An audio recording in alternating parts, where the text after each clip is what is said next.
Photosynthesis in higher plant, photosynthesis in higher plant का weightage बच्चे आपका आ जाता है 3 से 4 क्वेश्चन का। तो फोटोसिंथेसिस इन हायर प्लांट में सबसे पहले जो इंपॉर्टेंट लाइन एनसीईआरटी की है वो क्या है, the green plants make or rather synthesize the food they need through photosynthesis and therefore they are called autotrophs. भाई प्लांट्स जो है फोटोसिंथेसिस के थ्रू खाना बनाते हैं, इसलिए उनको हम क्या बोलते हैं, ऑटोट्रॉफ बोलते हैं। तो फोटोसिंथेसिस का एक्चुअल मीनिंग क्या होता है, फोटो का मतलब होता है लाइट, खींच मेरी फोटो वाली फोटो नहीं, लाइट। सिंथेसिस का मतलब होता है पुटिंग टुगेदर या फिर किसी चीज को बनाना, पुटिंग टुगेदर। तो इसका मतलब ये हुआ कि जो प्लांट्स हैं लाइट के प्रेजेंस में डिफरेंट रॉ मटेरियल को एक साथ लाते हैं और फूड सिंथेसाइज करते हैं। काश हम भी ये काम कर पाते तो इतने कमाने की जरूरत नहीं पड़ती, ना ही इतना पढ़ना पड़ता है ना। Green plants carry out photosynthesis of physiochemical process. This is very important line, physiochemical. Physiochemical कैसे है photosynthesis? देखो इसमें CO2 जो जाता है वो गैस के फॉर्म में जाता है, ठीक है, और H2O जो जाता है वो लिक्विड के फॉर्म में जाता है बच्चे। और जो बनता है हमारे पास C6H12O6, ये किस फॉर्म में बन जाता है, ये एक्वस फॉर्म में बनता है बच्चे, सॉलिड फॉर्म में नहीं बनता। ग्लूकोज हमारा एक्वस फॉर्म में बनता है, तभी तो एक जगह से दूसरी जगह ये घूमता रहता है, ठीक है। तो कार्बन हमारा CO2 गैस के फॉर्म में था, लेकिन वो टूटने के बाद वो एक्वस फॉर्म में, तो फिजिकल इसमें चेंज हो रहा है और केमिकल चेंज भी हो रहा है। क्यों? क्योंकि जो कार्बन था अब उसके बीच में बहुत सारे बॉन्ड बन गए, एक कार्बन के साथ बहुत सारे कार्बन जुड़ गए और उस कार्बन के साथ साथ में हाइड्रोजन भी जुड़ गए और ऑक्सीजन भी जुड़ गए और यहाँ पे फॉर्मेशन ऑफ बॉन्ड हो रहा है। So that's why photosynthesis is physiochemical process, ठीक है। So photosynthesis process by which use light energy to derive the synthesis of organic compound। इसमें क्या बनता है, जो बन रहा है वो क्या है, ऑर्गेनिक कंपाउंड है। ऑर्गेनिक कंपाउंड किसको बोलते हैं, जिसमें कार्बन हो या कार्बन की बॉन्ड बन रही हो, कार्बन की चेन बन रही हो। तो ये जो हमारा बना है ये कैसा कंपाउंड है बच्चे, ऑर्गेनिक कंपाउंड है, ऑर्गेनिक कंपाउंड है, ठीक है। तो फोटोसिंथेसिस बचपन से पढ़ते आ रहे हैं और छोटे मोटे डेफिनेशन देखते आ रहे हैं, लेकिन अब आपको थोड़ा सा फोटोसिंथेसिस के डेफिनेशन को क्लास 11th में जब आप एग्जाम देंगे तो उसको थोड़ा सा एक्सप्लोर करना है, ज्यादा डिटेल में लिखना है, इसके केमिकल इक्वेशन को आपको डिटेल में लिखना है, ठीक है। आपको ये भी बताना होगा कि photosynthesis is a process in which plant use light energy and convert it into chemical energy. Light energy को केमिकल एनर्जी में कन्वर्ट करते हैं to derive the synthesis of organic compound. Organic compound बनाते हैं in with the help of chlorophyll, ठीक है। ये सारी चीजें आपको लिखनी है आपके डेफिनेशन में। Photosynthesis is important due to 2 reason. क्यों फोटोसिंथेसिस इंपॉर्टेंट है भाई, it is the primary source of all food on earth. जो भी फूड हमें मिल रहा है ये प्राइमरी सोर्स है।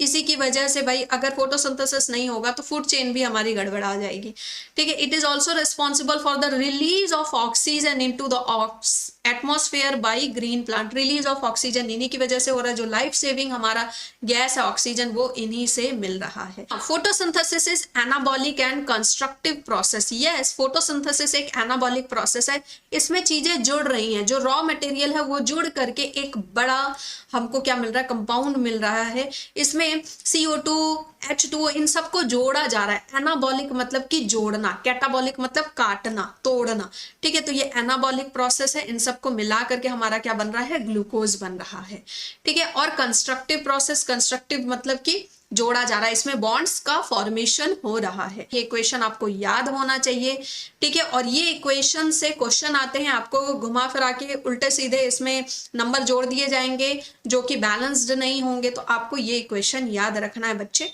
ठीक है, कि कितना ऑक्सीजन बन रहा है, कितना H2O बन रहा है, कितना कार्बन है, ये पूरा डिटेल में याद रखना है। ओके तो बच्चे जो फोटोसिंथेसिस है ये आपका ऐसा नहीं लगता है जैसे कि चाय बनाने जैसा प्रोसेस है। देखो बच्चे ये पूरा चैप्टर ना हम कहानी के थ्रू पढ़ेंगे, बहुत सारी कहानियां पढ़ेंगे। ये चैप्टर आपको बिल्कुल ये ऐसे जैसे टॉनिक की तरह घोल के पी नहीं लेते, वैसे आपको पी लेना है, बिल्कुल याद हो जाएगा। आपको इसकी समरी याद हो जाएगी। बस आपको पूरा लेक्चर लास्ट तक देखना है और थोड़ा अपना जो है इंटरेस्ट बना के रखना है। धीरे धीरे आपका इंटरेस्ट बहुत ज्यादा आने लगेगा, बहुत मजा आने लगेगा आपको, ठीक है। तो सिंथेसिस देखो चाय बनाने जैसा है। सबसे पहले जैसे हम उठते हैं तो सबसे पहले क्या करते हैं, खिड़की खोल देते हैं, ठीक है। तो इन्होंने भी भाई स्टोमाटा ओपन किया और गैसेस एक्सचेंज करना शुरू कर लिया। फिर हम चाय किचन गए, किचन में जाकर के चाय चढ़ा दी, है ना, वाटर ले लिया, वाटर में सब कुछ डाल दिया। ओके, तो वैसे ही इन्होंने वाटर ले लिया, क्लोरोफिल वगैरह का यूज करना शुरू कर लिया, और उसके बाद हम क्या करते हैं, गैस ऑन करते हैं। तो इन्होंने क्या लिया भाई, सन से लाइट एनर्जी ली और बन गया हमारा चाय और बन गई इनकी ग्लूकोज। तो वैसे ही बच्चे ये पूरा प्रोसेस चलता है, ठीक है। Now history of photosynthesis. History of photosynthesis में बच्चे बहुत सारे ऐसे एक्सपेरिमेंट्स हुए थे जो आपके एनसीईआरटी में नहीं दिए हैं और आपको उनको पढ़ना भी नहीं है। इधर उधर बुक्स में बहुत सारे एक्सपेरिमेंट दिए लेकिन आपको नहीं पढ़ना, आपको सिर्फ उतना ही पढ़ना जो एनसीईआरटी में दिया है। सबसे पहला जो एक्सपेरिमेंट था वो जोसेफ प्रिस्ले ने किया था। इन्होंने क्या किया था, इन्होंने बेल जार एक्सपेरिमेंट किया था। क्या किया था, बेल जार एक्सपेरिमेंट। तो आपसे पूछा जाएगा कि बेल जार एक्सपेरिमेंट किसने किया, तो आपको बताना है कि bell jar experiment Joseph Priestley ने किया। कैसे याद रहेगा, देखो मैं बताती हूँ, पहले आप इस एक्सपेरिमेंट को पूरा समझ लो। इन्होंने एक बेल जार लिया, बेल जार के अंदर इन्होंने क्या डाला, एक चूहा डाल दिया और इन्होंने जलती हुई मोमबत्ती डाल दी। तो भाई जब ढक्कन ढका हुआ है तो थोड़ी देर में ऑब्वियसली ऑक्सीजन नहीं है यहाँ पे, तो ये भी बुझ जाएगी, कैंडल भी क्या हो जाएगी बच्चे, ऑफ हो जाएगी, और ये आपका जो चूहा है ये भी क्या हो जाएगा, डेड हो जाएगा। Why, due to the absence of oxygen. Oxygen नहीं है and we know that burning के लिए, किसी भी चीज को जलते रहने के लिए ऑक्सीजन चाहिए ही चाहिए, ठीक है। इन्होंने देखा कि भाई चूहा तो मर गया और ये भी बुझ गया। फिर इन्होंने क्या किया, दूसरा बेल जार लिया और उसके अंदर मिंट प्लांट डाल दिया और जलता हुआ दिया, और फिर दूसरा चूहा लिया, वो चूहा तो मर गया था, ठीक है। तो इन्होंने देखा कि भाई चूहा जिंदा है, कैंडल भी जल रही है और हमारा प्लांट भी सही सलामत है। तो इन्होंने बोला कि प्लांट कुछ तो ऐसा रिलीज करते हैं जो प्यूरिफाई करती है एयर को। प्लांट कुछ तो ऐसा रिलीज कर रहे हैं जिसकी वजह से प्यूरिफाई हो रहा है एयर, और जो कैंडल और जो माउस जो रिलीज कर रहे थे ना, उसको हटा रही है, उसको प्यूरिफाई कर रही है, ठीक है। तो ये दोनों क्या रिलीज कर रहे थे, कार्बन डाइऑक्साइड। उस समय बच्चे ये सारी बात नहीं पता थी, अभी आपको ये सब पता, उस समय नहीं पता थी कि कार्बन डाइऑक्साइड रिलीज हो रहा है, कहाँ से ऑक्सीजन रिलीज हो रहा है, ये सब कुछ नहीं पता। तो आपको क्वेश्चन आएगा कि क्या इन्होंने स्टेटमेंट की थी। इन्होंने कहा था प्लांट प्यूरिफाई एयर, प्लांट कुछ तो ऐसा रिलीज करते हैं जिससे भाई एयर जो है प्यूरिफाई होता है, ठीक है। और मिंट प्लांट ही क्यों लिया, क्योंकि मिंट प्लांट भाई इंडोर कहीं भी कम धूप में आराम से रह सकती है, ठीक है। तो आप इसको याद कैसे रखेंगे, देखिए ये हमारा क्या है, पृष्ठ है। ये क्या है बच्चे, ये पृष्ठ है, धोती पहन के हमारा पृष्ठ है, ठीक है। ये है हमारा पृष्ठ। अब पृष्ठ के हाथ में क्या है, पृष्ठ के हाथ में क्या है बच्चे, बेल है। पृष्ठ के हाथ में क्या है, बेल है, ठीक है। और दूसरे हाथ में क्या है, धुआं। भाई सुबह सुबह जो पंडित होते हैं वो क्या करते हैं, बेल और इधर कपूर जलाते हैं, ठीक है। तो कपूर जब जलाते हैं तो उससे क्या होता है, आसपास का वातावरण अच्छा होता है ना, इसीलिए हम सुबह सुबह घर में दिया बाती करते हैं कि आसपास जितने भी जर्म्स है वो सभी मर जाएं और हमारा जो एयर है वो प्यूरिफाई हो जाए, घर का जो रात भर घर बंद था, तो ये प्यूरिफाई कर रहे हैं। तो याद रखना कि जोसेफ प्रिस्ट आए, इन्होंने घंटी बजाई, बेल बजाया, बेल जार एक्सपेरिमेंट, घंटी बजाई, और उससे क्या पता चला कि भाई जो प्लांट है प्यूरिफाई एयर, जैसे कपूर कर रहा है प्यूरिफाई कर रहा है एयर को, ऐसे प्लांट प्यूरिफाई एयर, याद रहेगा। उसके बाद बच्चे जैन इंजन हाउस आए, ठीक है। इंजन हाउस नाम से ही पता चल रहा है, इंजन, ठीक है। अब यहां भी हम एक ट्रिक लगाएंगे।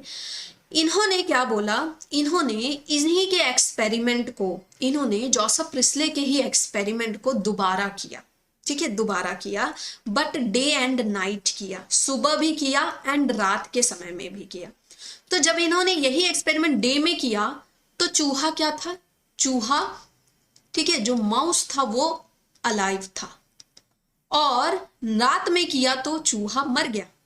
तो इन्होंने बोला भाई प्रिस्ले एक्सपेरिमेंट तो तुमने सही किया है लेकिन ये रात में काम नहीं कर रहा है, रात में कुछ तो ऐसी शक्ति है भाई, कुछ तो अलग हो रहा है कि रात में तो चूहा नहीं बच पा रहा है। पुराना जमाने का होता तो क्या बोलता, रात में भूत है जिसने चूहे को मार दिया। प्लांट के पास चूहा गया, चूहे को भूत ने मार दिया, प्लांट में क्या था, भूत था। यही होता था पहले के जमाने में, भाई किसी को सुला दिया खटिया लेकर के, हाँ प्लांट के नीचे, अब क्या किसी को सुला दिया खटिया लेकर के प्लांट के नीचे, हाँ ट्री के नीचे सोना, बहुत गर्मी हो रही है। उसके बाद रात में भाई साहब क्या हो रहा है, CO2 रिलीज हो रहा है। CO2 रिलीज होने की वजह से उसको सफोकेशन आ रही है, उसके अंदर हेलुसिनेशन आ रहा है। अब उसको लग रहा है कि कहीं से आवाज आ रही है, छन छन, या फिर उसको लटके हुए हाथ दिखाई दे रहे हैं, उसको कोई बहुत बड़ा भूत दिखाई दे रहा है, उसको बहुत कोई डरावना चेहरा दिखाई दे रहा है। ठीक है, तो ये सारी चीजें उसके साथ हो रही है। क्यों हो रहा है? क्योंकि ऑक्सीजन की कमी है, CO2 ज्यादा है वहां पे प्लांट के नीचे, ट्री के नीचे। तो ये इसकी वजह से बच्चे होता था। और लोग फालतू में ट्रीज को बदनाम करते थे और उस ट्रीज को कटवा देते थे कि भाई उसमें तो भूत है, वहां मत जाना, वहां मत जाना। उसको पानी भी नहीं देते थे बेचारे उस ट्री को, समझ गए? तो ये सारी चीजें पहले होती थी। अब ये छोड़ो, अब हम बढ़ते हैं कि इन्होंने बोला क्या। इन्होंने बोला कि भाई डे के टाइम पे तो तुम्हारा चूहा जिंदा है, रात के टाइम पे चूहा मर गया। तो चूहा क्यों मरा? रात में चूहा इसलिए मरा कि प्लांट कुछ ऐसा रिलीज करा। इन्होंने बोला कि जो प्लांट है purify air but only day time, not during night time. ठीक है, नाइट में ये वाला फंडा काम नहीं कर रहा। फिर इन्होंने क्या किया, एक जार लिया बच्चे, एक जार लिया और उस जार में एक्वेटिक प्लांट डाला। ठीक है, एक्वेटिक प्लांट डाला। जब एक्वेटिक प्लांट डाला इन्होंने, और इन्होंने क्या देखा वाटर के अंदर, ठीक है, मैंने कलर अलग ले लिया, हाँ, पानी ब्लू होना चाहिए।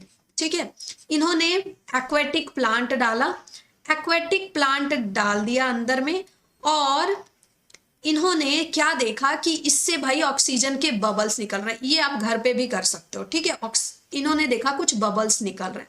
तो इन्होंने बोला कि प्लांट कुछ तो दिन के समय ऐसा करते हैं जो कुछ गैस रिलीज होती है।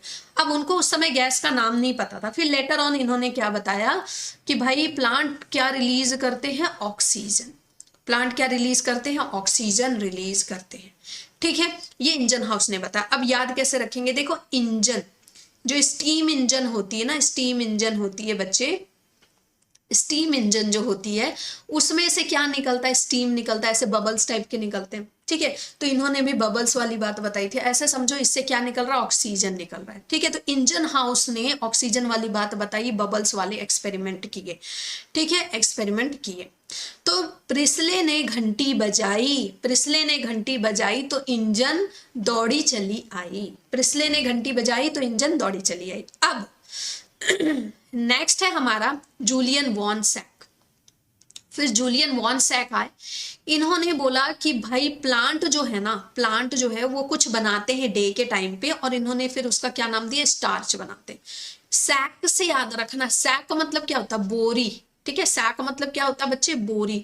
तो इन्होंने बोला कि प्लांट ना दिन के समय में कुछ बनाते हैं और इसको क्या बोल दिया इन्होंने, स्टार्च। तो स्टार्च बनाते हैं और स्टार्च की बोरी, ऐसे याद रखो। फिर इन्होंने लेटर ऑन क्या बताया कि प्लांट के लीव्स में ना कुछ ग्रीन पिगमेंट होते हैं। हाँ ठीक है, और इन्होंने क्या बताया, क्लोरोप्लास्ट के बारे में, इन्होंने क्लोरोप्लास्ट के बारे में बताया। तो सैक आए और सैक ने क्या बताया, स्टार्च और क्लोरोप्लास्ट के बारे में बताया। तो भाई प्रिस्ले ने घंटी बजाई तो इंजन दौड़ी चली आई, और इंजन भाई खाली थोड़ी जाएगा, उसमें हम क्या डाल रहे हैं, ये बोरी।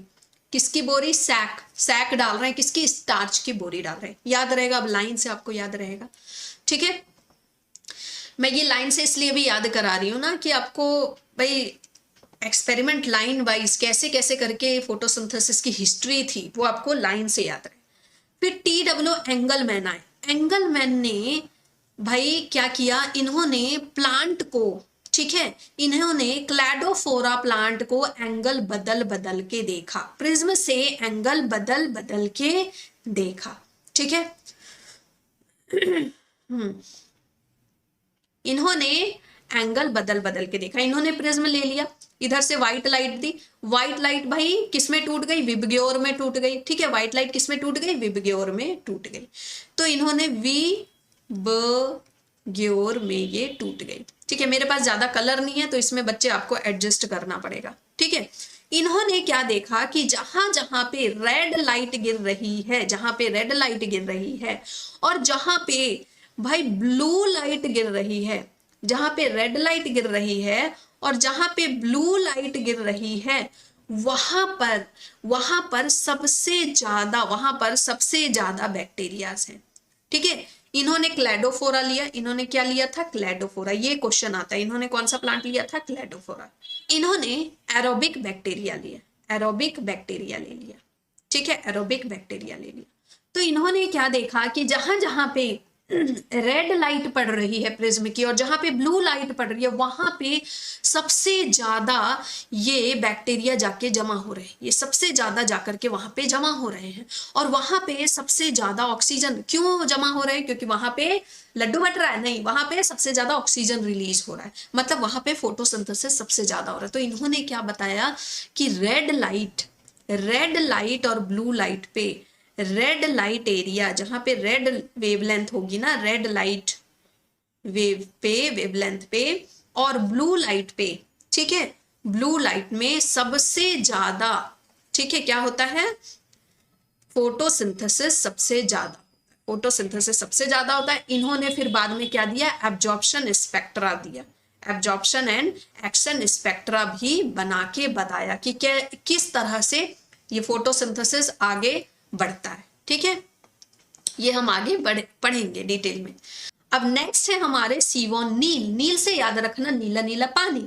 ये बैचलर स्टूडेंट थे, इन्होंने देखा, ये एक्चुअली स्टडी कर रहे थे बैक्टीरियाज पे। तो इन्होंने क्या देखा, जो पर्पल बैक्टीरियाज होते हैं, ठीक है, जो जब हमारी अर्थ बन रही थी ना बच्चे, तो उस समय भी जो बैक्टीरियाज होते थे, वाटर तो था नहीं, तो वो क्या यूज करते थे, H2S यूज करते थे, ठीक है। तो इन्होंने देखा कि जो H2S यूज कर रहे हैं ना, तो उनमें सल्फर रिलीज हो रहा है, सल्फर रिलीज हो जा रहा है, ठीक है, एज अ बाई प्रोडक्ट। तो इन्होंने फिर बताया कि जो फोटोसिंथेसिस जब होता है तो CO2 एंड H2O का यूज होता है, तो उसमें जो ऑक्सीजन आ रहा है वो इससे नहीं आ रहा है, CO2 से नहीं आ रहा है। हम ऐसा सोच सकते हैं कि CO2 में डायरेक्ट O2 है, तो ऑक्सीजन कहाँ से आ रहा है, CO2 से आ रहा है, कार्बन यूज हो रहा होगा और ऑक्सीजन यहाँ से आ रहा है। इन्होंने क्या बोला, जो ऑक्सीजन निकल रहा है, रिलीज हो रहा है, वो कहाँ से निकल रहा है, वाटर से निकल रहा है, ना कि CO2 से रिलीज हो रहा है,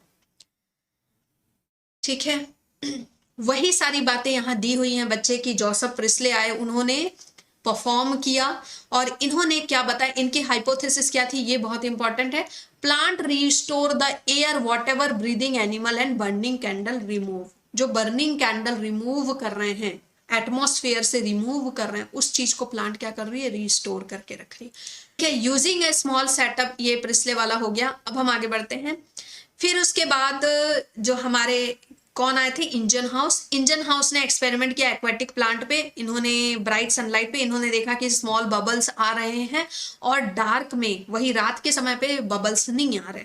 तो इन्होंने क्या बोला कि भाई ये जो बबल्स हैं वो क्या है, ऑक्सीजन है। और इन्होंने बताया कि जो ग्रीन प्लांट है, सिर्फ ग्रीन प्लांट ही ऑक्सीजन रिलीज करते हैं, non green plant oxygen release नहीं करते हैं, ठीक है, और वो भी दिन के समय ऑक्सीजन रिलीज करते हैं। फिर जूलियन सैक आए, इन्होंने वही ग्लूकोज के बारे में बताया। एंड देन फिर इन्होंने क्लोरोफिल एंड क्लोरोप्लास्ट के बारे में बताया।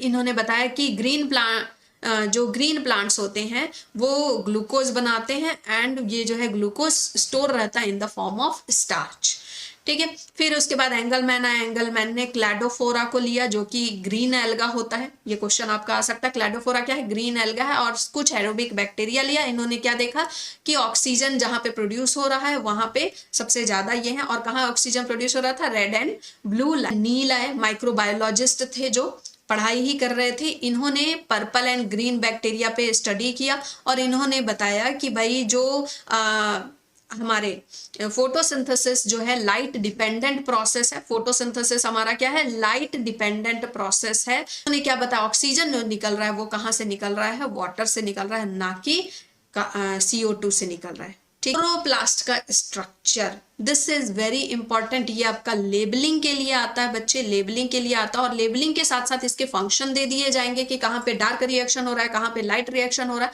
तो आपको पहचानना होता है, ठीक है। तो ये आपको पूरा इसकी लेबलिंग आनी चाहिए, पूरी इसकी लेबलिंग आनी चाहिए बच्चे। आगे बढ़ते हैं, फोटोसिंथेसिस एक्सपेरिमेंट। नॉर्मल जो एक्सपेरिमेंट्स होते हैं कि CO2 एसेंशियल है, यहां से क्वेश्चन आ सकता है, how can you prove that CO2 is essential for photosynthesis. इसके लिए हम क्या करेंगे, एक जार ले लेंगे और इस जार के अंदर रख देंगे एक प्लांट, ठीक है, एक छोटा सा प्लांट रख देंगे। एक प्लांट रख दिए और इस प्लांट के पास यहाँ पे हम क्या रख देंगे, KOH रख देंगे। तो आप एक पूरा प्लांट रख सकते हैं या फिर आप प्लांट की पत्ती रख सकते हैं, ठीक है। पत्ती बस रख सकते हैं। तो आप क्या देखेंगे कि जब यहाँ पे KOH रखा हुआ है तो प्लांट क्या होगा, मर जाएगा, plant will be dead, plant dead हो जाएगा। क्यों डेड हो जाएगा, क्योंकि KOH potassium hydroxide absorb CO2 from atmosphere, ठीक है, फ्रॉम सराउंडिंग एटमॉस्फेयर। तो इसके अंदर जितना भी CO2 है इसको ये क्या कर रहा है, एब्जॉर्ब कर ले रहा है, और प्लांट को चाहिए फोटोसिंथेसिस करने के लिए CO2, तो CO2 इसको मिलेगा नहीं तो ये डेड हो जाएगा। फिर sunlight is essential for plant, ये आप बचपन से करते आ रहे हैं। आपने एक लीफ ले लिया, लीफ लेने के बाद आपने क्या किया कि इतने पार्ट को आपने टेप लगा दिया, ठीक है, कवर कर दिया एनी हाउ, या फिर पूरा प्लांट लेकर के डार्क में रख दिया, ठीक है। तो आपने इतने पार्ट को जब कवर कर दिया, उसके बाद जब आपने इसको कवर हटाया इस तरह से, और आपने यहाँ पे भी क्या डाला बच्चे, यहाँ पे भी क्या डाला, स्टार्च डाला, स्टार्च सॉल्यूशन, ठीक है। यहाँ पे भी आपने क्या डाला बच्चे, आयोडीन डाला।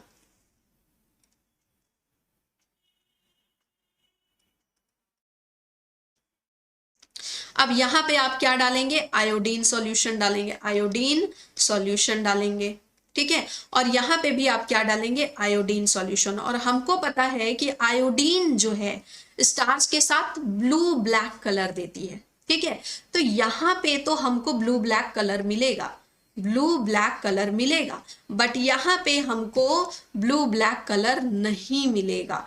No change, no change. क्यों, क्योंकि यहाँ पे स्टार्च बना ही नहीं है, ठीक है। Starch not formed, starch not form. क्यों नहीं स्टार्च फॉर्म हुआ है, क्योंकि यहाँ पे सनलाइट पड़ी ही नहीं है, यहाँ पे सनलाइट पड़ी ही नहीं है, इसलिए स्टार्च बना ही नहीं, ठीक है। तो ये देखिए यहाँ पे लिखा हुआ है KOH वाला, ओके। तो आपने क्या किया, लीफ ले लिया, leaf enclosed in a test tube containing some KOH solution, soaked cotton उसमें डाल दिया टेस्ट ट्यूब के अंदर, और आपने क्या देखा कि भाई, और हाफ पोर्शन को आपने एयर के तरफ एक्सपोज कर दिया। आप पूरा प्लांट ले सकते हैं या एक लीफ ले सकते हैं जो आधा टेस्ट ट्यूब के अंदर हो, जिसमें कि KOH हो, और आधा एयर के तरफ। तो एयर के तरफ वाले में क्या होगा, आयोडीन सॉल्यूशन पॉजिटिव बताएगा, और इधर वाले में आयोडीन सॉल्यूशन पॉजिटिव नहीं बताएगा, ठीक है। ओके, ये हो गया हमारा ना साइट ऑफ फोटोसिंथेसिस। अब जब हम बात करते हैं कि फोटोसिंथेसिस कहाँ पे होता है एक्चुअली, ठीक है, कहाँ पे हो रहा है फोटोसिंथेसिस एक्चुअली, तो ये वाला जो पोर्शन है बच्चे, दिस इज वेरी इंपॉर्टेंट, बहुत ध्यान से सुनिएगा, तभी आप आगे जो भी मैं पढ़ाने वाली हूँ तो आपको समझ में आएगा, ठीक है। तो सबसे पहले इसमें हम इसकी लेबलिंग पढ़ते हैं। आउटर कवरिंग है बच्चे, ये आपका इनर मेम्ब्रेन है। इनर मेम्ब्रेन के बाद ये जो आपको बहुत सारे सिक्के दिख रहे हैं, इन सिक्कों को अलग अलग हम क्या बोलते हैं, थैलाकॉइड। ये थाली की तरह है ना, थाली की तरह है तो थैलाकॉइड। और ये सभी के सभी एक साथ सारी थालियों को हमने इकट्ठा कर लिया, तो इसको हम क्या बोल रहे हैं, ग्रैनम। क्या बोल रहे हैं, ग्रैनम, ठीक है, या ग्रैना बोलते हैं। अगर आप इसको ध्यान से देखो बच्चे, तो आपको ऐसा नहीं लग रहा है कि कोई मल्टीनेशनल कंपनी का बिल्कुल ऐसे बिल्डिंग खड़ा है, एक के ऊपर एक, एक के ऊपर एक, ऐसे बिल्डिंग खड़ी है, और बीच में ये क्या है, बीच में ये कनेक्शन है, ठीक है, फ्लाईओवर है, इस टाइप की फीलिंग आ रही है इसको देख करके। अब देखो ये जो बिल्डिंग है इसको हम क्या बोल रहे हैं, ग्रैनम बोल रहे हैं, और एक एक बिल्डिंग को हम क्या बोल रहे हैं, थैलाकॉइड बोल रहे हैं। और इस थैलाकॉइड के अंदर होता है बच्चे क्या, लाइट रिएक्शन। क्या होता है, लाइट रिएक्शन। इस थैलाकॉइड में होता है कुछ खास, इस थैलाकॉइड के अंदर होता है कुछ खास। कितना गंदा लिख रही हूँ, वेट। इस थैलाकॉइड के अंदर हो रहा है बच्चे कुछ खास, लाइट रिएक्शन हो रहा है। लाइट रिएक्शन कैसे हो रहा है, इस थैलाकॉइड के अंदर यहाँ पे बहुत सारे क्लोरोफिल पिगमेंट्स हैं, ठीक है, बहुत सारे क्लोरोफिल पिगमेंट्स हैं। और ये क्या कर रहे हैं, ABCD, अभी तक आप जानते होंगे क्लोरोफिल है, इसके अलावा बहुत सारे पिगमेंट्स हैं, ये सभी क्या कर रहे हैं, लाइट को ट्रैप करने का काम कर रहे हैं। तो याद रखना कि ये बिल्डिंग जो है ऑफिस की बिल्डिंग है, जहाँ पे पप्पा जी काम करते हैं। पप्पा जी बहुत सारे लोगों के साथ मिलकर बहुत सारे सिस्टम में काम करते हैं। 2 तरह का सिस्टम है जहां पप्पा जी काम करते हैं, वो है फोटो सिस्टम 1, फोटो सिस्टम 2। और यहाँ पे पप्पा जी क्या कर रहे हैं, काम कर रहे हैं। और पापा का क्या काम है, लाइट एनर्जी को लेना, सन की लाइट एनर्जी को लेना। ठीक है, अब लाइट एनर्जी को ले रहे हैं तो ऑब्वियसली दोपहर में काम कर रहे हैं। ठीक है, तो ये कहाँ हो रहा है, डे टाइम होगा, ड्यूरिंग डे टाइम हो रहा है। ठीक है, तो ये लाइट एनर्जी को ले रहे हैं और लाइट एनर्जी को लेकर के काम कर रहे हैं, तो यहाँ पे क्या बनेगा बच्चे, पैसा। क्या बनेगा, पैसा, पैसा। ठीक है, तो एटीपी का प्रोडक्शन कर रहे हैं पप्पा जी, यहाँ पे एटीपी का प्रोडक्शन कर रहे हैं यहाँ पे। ठीक है, तो एटीपी का प्रोडक्शन हो जाएगा तो फिर वो पैसे लेकर कहाँ जाएंगे, ये जो पैसा बनेगा वो कहाँ जाएगा, स्ट्रोमा में, माँ के पास जाएगा। स्ट्रोमा से याद रखिए माँ, प्यारी माँ। ठीक है, अब मेरी माँ, प्यारी माँ क्या बनाएगी, गुलाब जामुन। क्या बनाएगी बच्चे, ग्लूकोज, मीठे मीठे मिठाइयाँ बनाएंगी, ग्लूकोज। और जब पैसा आएगा, जब एटीपी बनेगा, तभी तभी बच्चे ग्लूकोज बनेगा। और एटीपी नहीं बनेगा, पैसा नहीं आएगा, तो घर में मिठाइयाँ नहीं बनेंगी। ठीक है, तो स्ट्रोमा में माँ क्या कर रही है बच्चे, ये जो पूरा ये जो पार्ट है ना, बाकी खाली जो आपको लिक्विड वाला पार्ट होता है, ये क्या होता है, स्ट्रोमा। स्ट्रोमा के अंदर जो भी एटीपी बनता है वो स्ट्रोमा में चला जाता है। और माँ क्या बनाती है बच्चे, माँ क्या बनाती है, कार्बन को फिक्स करती है। माँ क्या करती है यहाँ पे, ठीक है, कार्बन फिक्सेशन करती है, खाना बनाती है। जितने कार्बन है सबको मिला मिला के क्या बनाती है, C6H12O6। ठीक है, ग्लूकोज फॉर्मेशन, ग्लूकोज फॉर्मेशन होता है। ठीक है, और ये जो स्ट्रोमा में जो काम होता है बच्चे, ये this is not light dependent. ठीक है, नॉट लाइट डिपेंडेंट, ये लाइट डिपेंडेंट नहीं है कि लाइट होगी तभी माँ खाना बनाएगी। ठीक है, इनको थोड़ी सनलाइट लेनी है, इनको लाइट की जरूरत नहीं है, क्योंकि माँ जो है ना इतनी गोरी है, वो है ना गाना, जिसकी बीवी गोरी उसका भी बड़ा नाम है, इतनी गोरी है कि उनको लाइट की जरूरत नहीं, बिना लाइट के वो बिल्कुल शानदार मिठाइयाँ बना सकती है। तो वो ना बहुत मिठाइयाँ बना रही है बिना लाइट, नो लाइट डिपेंड। ठीक है, ये जो प्रोसेस होता है बच्चे, जो डार्क रिएक्शन, इसको हम क्या बोलते हैं, डार्क रिएक्शन बोलते हैं। डार्क रिएक्शन का मतलब ये नहीं है कि अंधेरे में काम कर रही है, रात में हो रहा है, नहीं। जब सनलाइट मिल गया, सनलाइट अच्छा खासा मिल गया, एटीपी बन गया, तो तुरंत स्ट्रोमा में जाएगा। अब चाहे दिन हो चाहे रात हो, माँ जो है ग्लूकोज बनाएगी। ठीक, बट इनकी एक ही शर्त है, बट डिपेंडेंट ऑन, बट ये जो है खाना जो बनना है वो एक ही चीज पे डिपेंडेंट है, dependent on product of light reaction. ये जो मैं स्टेटमेंट लिख रही हूं, this is very very important, product of light reaction. ये लाइट रिएक्शन से जो प्रोडक्ट आ रहा है दैट इज एटीपी, एटीपी पे डिपेंडेंट है। एटीपी आएगा तो मम्मी ग्लूकोज बनाएगी, मिठाइयाँ बनाएगी, अदरवाइज मम्मी करेगी ना, नको, बिल्कुल नहीं बनेगा, है ना। कहाँ से बनेगा भाई, जब ऐसे ही नहीं है तो मिठाइयाँ कहाँ से बनेगी। हम क्या बोल रहे हैं, ये जो आपका फ्लाईओवर जैसा है, इसको हम क्या बोल रहे हैं बच्चे, लैमले बोल रहे हैं। कौन सा लैमले, स्ट्रोमल लैमले। क्या बोल रहे हैं, स्ट्रोमल लैमले बोल रहे हैं। और स्ट्रोमल लैमले में बच्चे सिर्फ आपका फोटो सिस्टम 1 प्रेजेंट होता है। ठीक है, फोटो सिस्टम 1 प्रेजेंट होता है। ओके, अभी हम देखेंगे फोटो सिस्टम क्या है। ओके, तो हमने क्या पढ़ा, light reaction and dark reaction पढ़ा बच्चे। लाइट रिएक्शन कहाँ हो रहा है, ग्राना में। डार्क रिएक्शन हो रहा है स्ट्रोमा में। लाइट रिएक्शन फोटोकेमिकल रिएक्शन है भाई, लाइट की जरूरत है उसमें। हिल रिएक्शन होता है, और यहाँ पे लाइट हार्वेस्टिंग कॉम्प्लेक्स होते हैं, बहुत सारे पिगमेंट्स होते हैं, ये साथ मिलकर के क्या कहलाते हैं, लाइट हार्वेस्टिंग कॉम्प्लेक्स। ये लाइट को हार्वेस्ट करते हैं और क्या बनाते हैं बच्चे, क्या बनाते हैं, एटीपी बनाते हैं। ठीक है, एटीपी प्रोडक्शन क्या करते हैं, लाइट को हार्वेस्ट करके एटीपी बनाते हैं। और स्ट्रोमा में और सिर्फ एटीपी नहीं बनता बच्चे, यहाँ पे आपका NADPH भी बनता है। ठीक है, डार्क रिएक्शन में क्या होगा, डार्क रिएक्शन स्ट्रोमा में होता है। Product of light reaction ATP, NADPH, oxygen, ये सब को यूज किया जाता है। बायोसिंथेटिक फेज है, बायोसिंथेटिक मतलब कि यहाँ पे कुछ बनने वाला है, खाना वाना बनने वाला है। ठीक है, कार्बन फिक्सेशन फेज भी इसको बोलते हैं। नाउ PS1 और PS2 लोकेटेड कहाँ होता है, this is very important question. देखो, जब हम थैलाकॉइड को इस तरह से देखें, इस तरह से, ठीक है, थैलाकॉइड ऐसे प्रेजेंट है, ओके, और कुछ इस तरह से जुड़े हुए हैं, कुछ इस तरह से बच्चे जुड़े हुए हैं। ठीक है, थैलाकॉइड जुड़े हैं और ये क्या कहला रहे हैं, अब ग्राना कहला रहे हैं, इतने सारे। ठीक है, तो PS1 तो यहाँ पे होगा, PS1 यहाँ पे होगा।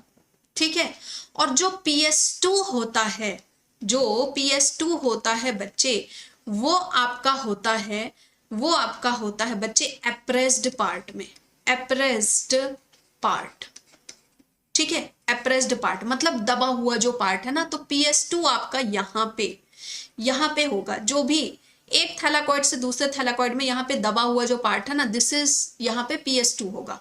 और PS1 कहाँ पे प्रेजेंट होगा, इसमें यहाँ पे साइड साइड में। देखो PS1 में ज्यादा वेवलेंथ 700 वेवलेंथ चाहिए, तो ऐसे याद रखो ना कि यहाँ पे जो सनलाइट है ज्यादा अच्छे से पड़ेगी, यहाँ पे नहीं पड़ पाएगी, क्योंकि ये क्या है, एप्रेस्ड पार्ट है, ऐसे दबा हुआ पार्ट है एक के ऊपर एक, तो सनलाइट ज्यादा नहीं पहुंच पाएगी। तो यहाँ 680 nm चाहिए होता है चार्ज होने के लिए।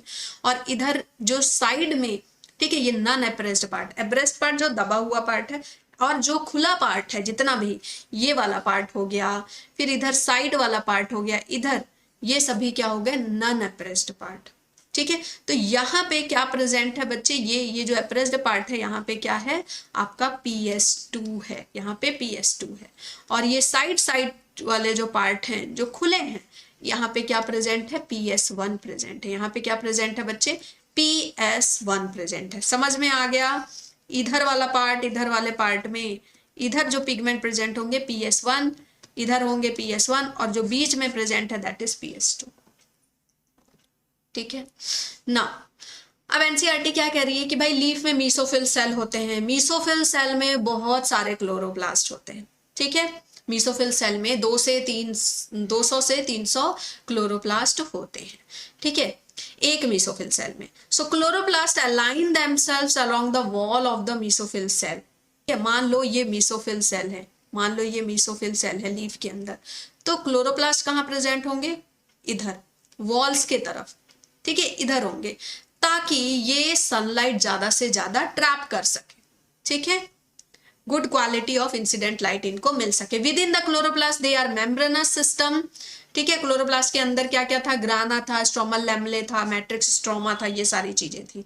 ठीक है, जो स्ट्रोमा है ना उसी को क्या बोल रहे हैं, मैट्रिक्स स्ट्रोमा, क्योंकि वो लिक्विड है, उसमें सारी चीजें हैं, उसी में ग्लूकोज बनेगा, वो भी एक्वस फॉर्म में होगा। ठीक है, क्लोरोप्लास्ट के अंदर इक्वल लेबर डिवीजन होता है कि भाई सबका काम क्या है, सब बिल्कुल अच्छे से बटा हुआ है, पापा क्या करेंगे, मम्मी क्या करेगी, सब बटा हुआ है। The membranes system is responsible for the trapping of light and also for the synthesis of ATP NADPH। Stoma में क्या हो रहा है, एंजाइमेटिक रिएक्शन हो रहा है जिससे कि शुगर बन रहा है, which then turn into starch. The former set directly light driven the light reaction. सबसे पहला जो है लाइट रिएक्शन होता है, ये सब मैं आपको बता चुकी हूँ। और डार्क रिएक्शन का मतलब ये कहीं भी नहीं है कि वो डार्क में होता है, they are not light dependent just. ठीक है, ये आपका लीफ है बच्चे, लीफ की लेयर है, ये एपिडर्मिस हो गया, ये पैलिसेड मीस, ठीक है, हो गया। ठीक है, मीसोफिल सेल है, इसमें क्या होंगे आपके पैलिसेड मीसोफिल सेल है, इसमें क्लोरोप्लास्ट होंगे। फिर आपके स्पंजी मीसोफिल सेल हैं, फिर यहाँ बीच बीच में एयर स्पेसेस हैं। ओके, एंड यहाँ पे आपको देखो ये जो स्पेस है, ये क्या है, स्टोमाटा है, ये क्या है बच्चे, स्टोमाटा है, यहाँ पे गैस एक्सचेंज हो रहा है। Okay, next is the chlorophyll structure. Chlorophyll का स्ट्रक्चर ना एक टैडपोल की तरह होता है। अगर मैं इसको यूं इस तरह से कराऊं तो देखो टैडपोल की तरह लग रहा है कि नहीं, टैडपोल की तरह, जिसका बड़ा सा सिर है। ठीक है, तो इसकी हेड होती है, इससे क्वेश्चन क्या आएगा कि हेड पोरफायरिन होती है या फाइटल होती है। सिंपल याद रखना भाई, हेड बड़ा है, नाम भी बड़ा, पोरफायरिन। ठीक है, और फाइटॉल से भी याद रख सकते हो, phytol, tall tail, tall tail, tall tail, ऐसे। ठीक है, तो टेल वाला जो पार्ट है वो क्या है, फाइटॉल है। पोरफायरिन में जो कार्बन होगा वो कितने कार्बन होंगे, यहाँ पे 35 होंगे, और यहाँ पे कार्बन सिर्फ 20 होंगे। ठीक है, याद रहेगा। एंड इसमें हेड में बीच में बच्चे मैग्नीशियम होता है, जो कि सराउंडेड होता है नाइट्रोजन से, जो कि सराउंडेड होता है 4 नाइट्रोजन से। तो याद रखना है कि बीच में क्या होता है, मैग्नीशियम होता है। ये क्वेश्चन आता है कि क्लोरोफिल में बीच में कौन सा एलिमेंट होता है, दैट इज मैग्नीशियम होता है। कैसे याद रखोगे, मैग्नीशियम से याद रखना मगजमारी। ठीक है, क्या याद रखोगे, मैग्नीशियम से मगजमारी। देखो दिमाग को हम क्या बोलते हैं, मगज। ठीक है, तो दिमाग में क्या है, मगज है, तो ये क्या बोल रहा है, मगजमारी नहीं करने का, ठीक है। तो इसके अलावा, ठीक है, और मगजमारी के चारों ओर क्या है बच्चे, नाइट्रोजन है, चारों ओर क्या है, नाइट्रोजन है। तो ये क्या बोल रहा है, मगजमारी नहीं करने का, ना मगजमारी नहीं करने का, ऐसे याद रखो क्लोरोफिल। अब एक क्लोरोफिल पिगमेंट ऐसा होता है जो कि फियोफाइटिन है। फियोफाइटिन में नो मगज, ठीक है, नो एमजी इज प्रेजेंट, वहां पे बच्चे मगज नहीं प्रेजेंट होता है उसके पास, ठीक है, इसलिए वो बहुत लड़ाइयां करता है। ये मैं भी आपको बताऊंगी कैसे वो लड़ाइयां करता है, ठीक है। फियोफाइटिन के पास एमजी बीच में नहीं है। ओके, ये पूरा ऐसे स्ट्रक्चर आपको याद नहीं करना है, आपको जो क्वेश्चन आएंगे वो मैंने बता दिया। Okay, why and how there are so many shades of green in their leaves, क्यों इतने सारे shades हैं even in same plant। भाई क्वेश्चन आ सकता है कि इतने सारे shades अलग अलग ग्रीन के क्यों हैं सेम प्लांट में। We can look for an answer to this question by trying to separate the leaf pigment। Leaf pigment को जब हम सेपरेट करते हैं, ठीक है, एक लीफ ले लिया, उसको पीस दिया, उसके जो रस निकाल लिए, ठीक है, उसको रस निकालने के बाद क्रोमेटोग्राफी पेपर ले लिया, ओके, नीचे जो है एक आपने फ्लास्क ले लिया कोई सा, ठीक है, तो फ्लास्क के अंदर आपने वो इस तरह से वो लिक्विड डाल दिया, उसी पत्ती का लीफ डाल दिया, और यहाँ पे आपने क्या डाल दिया, क्रोमेटोग्राफी पेपर डाल दिया, या फिर मान लो आपने फिल्टर पेपर डाल दिया। तो ये धीरे धीरे करके एब्जॉर्ब करेगा, ये हम जानते हैं, ठीक है, पानी को एब्जॉर्ब करता है ना। तो आप देखोगे अलग अलग जगह पे अलग अलग लेवल आपका ये बन रहा है, अलग अलग आपको देखने को मिलेंगे वहां पे स्ट्राइप्स, ठीक है।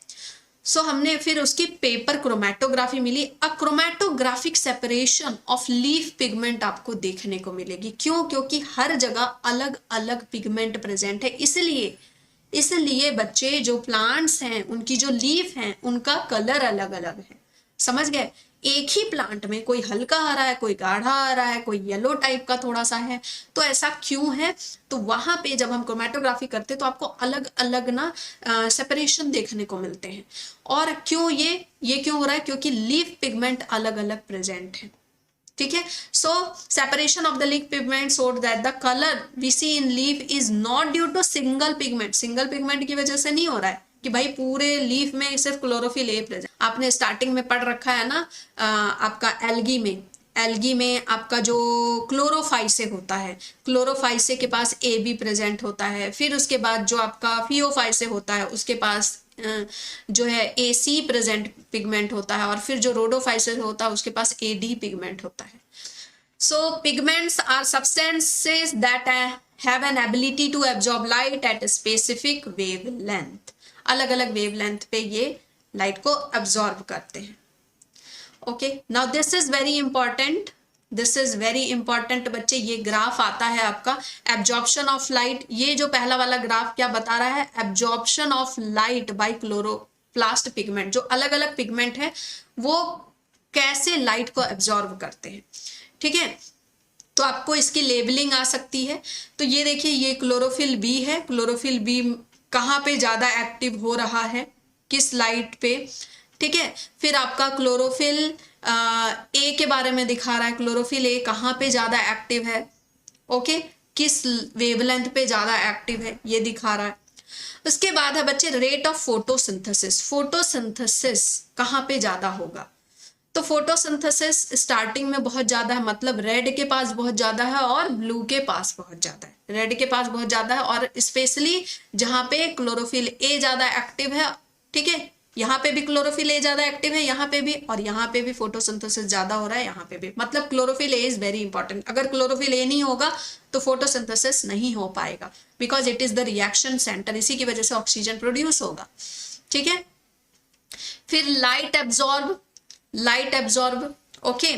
तो ये है बच्चे, ये 400 वेवलेंथ है, इस पे उतना कोई खास काम नहीं हो रहा है, ठीक है। फिर आपका इस वेवलेंथ पे अच्छा खासा काम हो रहा है। फिर आपका काम हो रहा है बच्चे 680 के आसपास वेवलेंथ पे अच्छा काम हो रहा है। तो एब्जॉर्प्शन किस वेवलेंथ पे अच्छा हो रहा है और फोटोसिंथेसिस कितना हो रहा है, ये शो कर रहा है यहाँ पे, ठीक है। तो ये है बच्चे, ये वाला जो ग्राफ है, this is the action spectra graph. Action spectra क्यों बोल रहे हैं इसको एक्शन स्पेक्ट्रा? क्योंकि ये बता रहा है कि कितना वेवलेंथ एब्जॉर्ब किया तो कितना फोटोसिंथेसिस हुआ। ठीक है, तो ब्लू लाइट पे कितना फोटोसिंथेसिस, रेड लाइट पे कितना फोटोसिंथेसिस, इस तरह की चीजें बता रही है। This graph together shows that most of the photosynthesis, अगर टुगेदर लें तो हमको क्या समझ में आ रहा है कि रेड, ठीक है, blue and red region of spectrum पे, वहां पे उस वेवलेंथ पे, ब्लू और रेड वेवलेंथ पे सबसे ज्यादा क्या हो रही है, फोटोसिंथेसिस हो रही है। Chlorophyll, b, xanthophyll, carotenoids which are known as the accessory pigment, ये बाकी जितने भी पिगमेंट होते हैं, बी, सी, डी, ज़ैंथोफिल्स, कैरोटिनॉइड्स, ये सभी एसेसरी पिगमेंट्स होते हैं। ठीक है, और ये लाइट एब्जॉर्ब करते हैं और ये किसको देते हैं, अपने बॉस को। बॉस कौन है, chlorophyll A, that is the reaction centre. Chlorophyll A को देते हैं सारी एनर्जी, अपना ये क्या करते हैं, लाइट एनर्जी लेते हैं, एक्साइटेड हो जाते हैं और अपनी एनर्जी देते हैं, अपनी एनर्जी ट्रांसफर करते हैं किसको, क्लोरोफिल ए को। तो क्लोरोफिल ना इनको टारगेट देता है। जैसे फोटो सिस्टम 1 में क्लोरोफिल टारगेट देता है कि भाई तुम 700 एनएम ला करके दो, तो ये फिर 700 एनएम वेवलेंथ ला करके देते हैं अपनी एनर्जी के साथ।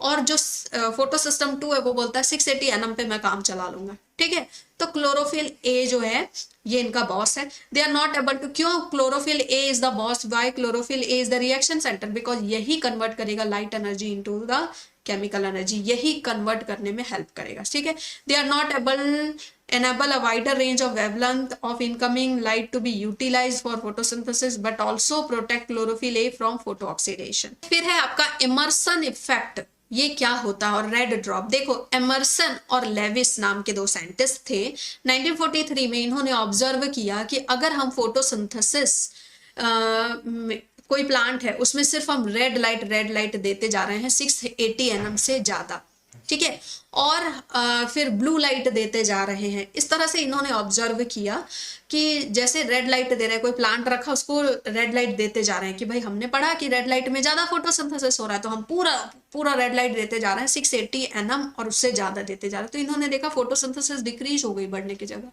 और इन्होंने किस प्लांट पे एक्सपेरिमेंट किया था, कोरेला पे एक्सपेरिमेंट किया था। ठीक है, मोनोक्रोमैटिक लाइट दी थी, मोनोक्रोमैटिक लाइट मतलब कि रेड लाइट दी थी डिफरेंट वेवलेंथ की, 680 की, 640 की, 700 की। तो इन्होंने क्या देखा कि 680 700 करते करते फोटोसिंथेसिस डिक्रीज हो गई। लेकिन जब इन्होंने शॉर्ट और लॉन्ग वेवलेंथ को एक साथ दिया मतलब ब्लू भी दिया, रेड भी दिया, ठीक है, सबको एक साथ दिया, तो इन्होंने क्या देखा कि भाई फोटोसिंथेसिस ग्रेटर थी than the total effect when the wavelength were given separately. जब हम अलग अलग वेवलेंथ की सेपरेटली दे रहे हैं प्लांट को लाइट, ठीक है, तो वहां पे फोटोसिंथेसिस डिक्रीज हुआ, लेकिन सारे वेवलेंथ को एक साथ मिला करके दिया तो वहां पे फोटोसिंथेसिस इंक्रीज हो गया। ये क्यों होता है ये हम अभी देखेंगे क्यों होता है। ठीक है, this increase of photosynthesis efficiency is known as the Emerson effect और Emerson enhancement effect। इसी को हम क्या बोलते हैं, Emerson enhancement effect बोलते हैं।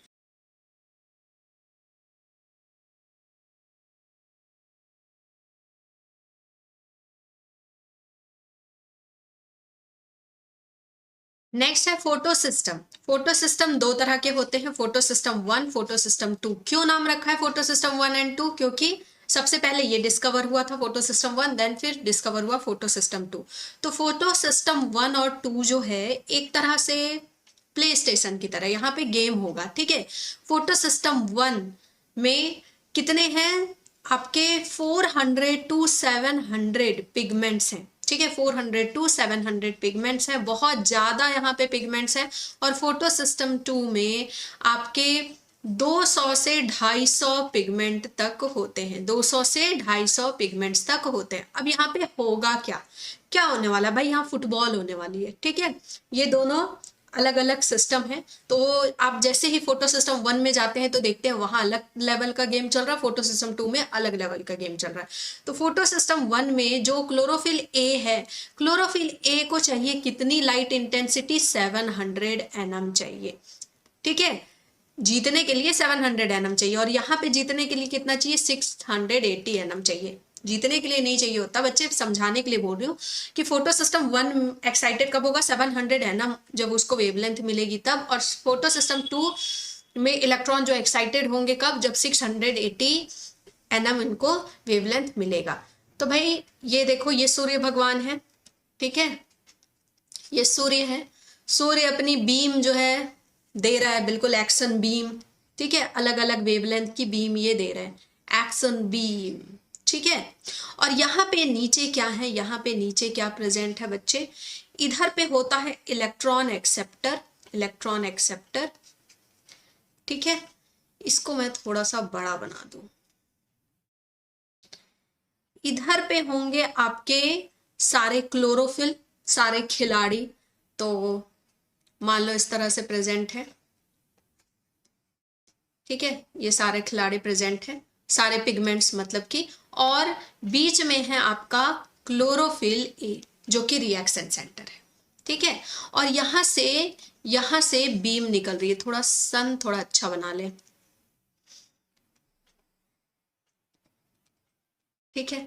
तो सूर्य की जो रोशनी आ रही है ना, अलग अलग वेवलेंथ की इन पे पड़ रही है, अलग अलग पिगमेंट्स पे अलग अलग वेवलेंथ की जो बीम है वो पड़ रही है इन पे। ओके, ये सारे खिलाड़ी तैयार हैं और इन सबको हम क्या बोलते हैं, इन सबको क्या बोलते हैं, इसमें क्लोरोफिल बी सी डी जेरो, ठीक है, इसमें बी सी डी ई, कैरेटिनॉइड, ज़ैंथोफिल्स, ये सारे पिगमेंट्स होंगे और इनको हम क्या बोलते हैं, एंटीना भी बोलते हैं, एंटीना भी बोलते हैं और एसेसरी पिगमेंट भी बोलते हैं। एंटीना क्यों बोलते हैं, जैसे एंटीना एक एक वेवलेंथ ले करके क्या करता है, आपके टीवी तक सिग्नल पहुंचाता ना, तो वैसे ही। तो बच्चे ये आ रहा है सिग्नल, तो सबसे पहला जो खिलाड़ी है, जो सबसे पहला खिलाड़ी है, मान लो कि ये 450 nm पे ही एक्साइटेड हो जाता है, तो ये अब एक्साइटेड हो गया, 450 nm ले लिया, ठीक है, वेवलेंथ ये एक्साइटेड हो गया। अब ये इलेक्ट्रॉन क्या करेगा, पास करेगा इसको, ठीक है, एक्साइटेड होकर के अपनी एनर्जी, अपने इलेक्ट्रॉन को पास करेगा इसको, ठीक है। और ये कितने पे एक्साइटेड होता, मान लो 500 nm पे पास होता है। तो जैसे हम फुटबॉल खेलते हैं, तो हम फुटबॉल अगर मेरे पास आएगा तो मैं किसको दूंगी फुटबॉल, जो मेरे से ज्यादा अच्छा खिलाड़ी हो, ठीक है। तो ये 450 वाला पीछे नहीं देगा, 400 nm वाले को नहीं देगा, किसको देगा, 500 nm वाले को दे रहा है, ठीक है। 500 वाले nm के बाद मान लो 550 nm है, इसके बाद मान लो ये कितना है, 580 nm है। 580 वाला किसको दे रहा है, मान लो 600 nm वाले को दे रहा है, 600 वाला किसको दे रहा है, 650 वाले को दे रहा है, 650 वाला 680 वाले को दे रहा है, 680 वाला, ये ज्यादा हो गया है ना, एक हम डिलीट कर देते हैं, ठीक है। अब ये 680 वाला क्या कर रहा है, 680 वाला किसको दे रहा है, क्लोरोफिल ए को, जो कि 700 nm वेवलेंथ पे एक्साइटेड होगा। अब इसके पास जैसे ही 700 वेवलेंथ की एनर्जी आ गई, अब ये क्या होगा, इसके इलेक्ट्रॉन एक्साइटेड हो जाएंगे यहाँ पे। जैसे ही इलेक्ट्रॉन एक्साइटेड होंगे तो इस इलेक्ट्रॉन को एक्सेप्ट कौन करेगा, देखो भाई इलेक्ट्रॉन ऐसा है ना जिसको कोई रखना नहीं चाहता, सब एक दूसरे को फेंकते जा रहे हैं, फेंकते जा रहे हैं, है ना, सब फेंकते जा रहे हैं, भाई मुझे नहीं रखना, मुझे नहीं रखना।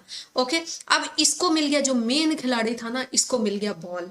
अब ये क्या करेगा, गोल, ये क्या करेगा बच्चे, गोल। तो ये गोल कर रहा है और इस फुटबॉल को उधर एक्सेप्ट करने वाला कौन है, यहाँ पे जो एक्सेप्ट करने वाला है वो कौन होता है बच्चे, FRS, ठीक है। PS1 में जो एक्सेप्टर होता है वो कौन होता है, FRS, फेराडॉक्सिन रिड्यूसिंग सबस्ट्रेट, ठीक है। अब यहाँ पे भी सेम चीज चलेगी, यहाँ पे भी बच्चे ये गेम चल रहा है, आप यहाँ आ गए, ठीक है, गेम देखने के लिए। इधर पे भी क्या है, इलेक्ट्रॉन एक्सेप्टर है, इलेक्ट्रॉन एक्सेप्टर है। इतना गंदा मैं बनाऊंगी, वेट,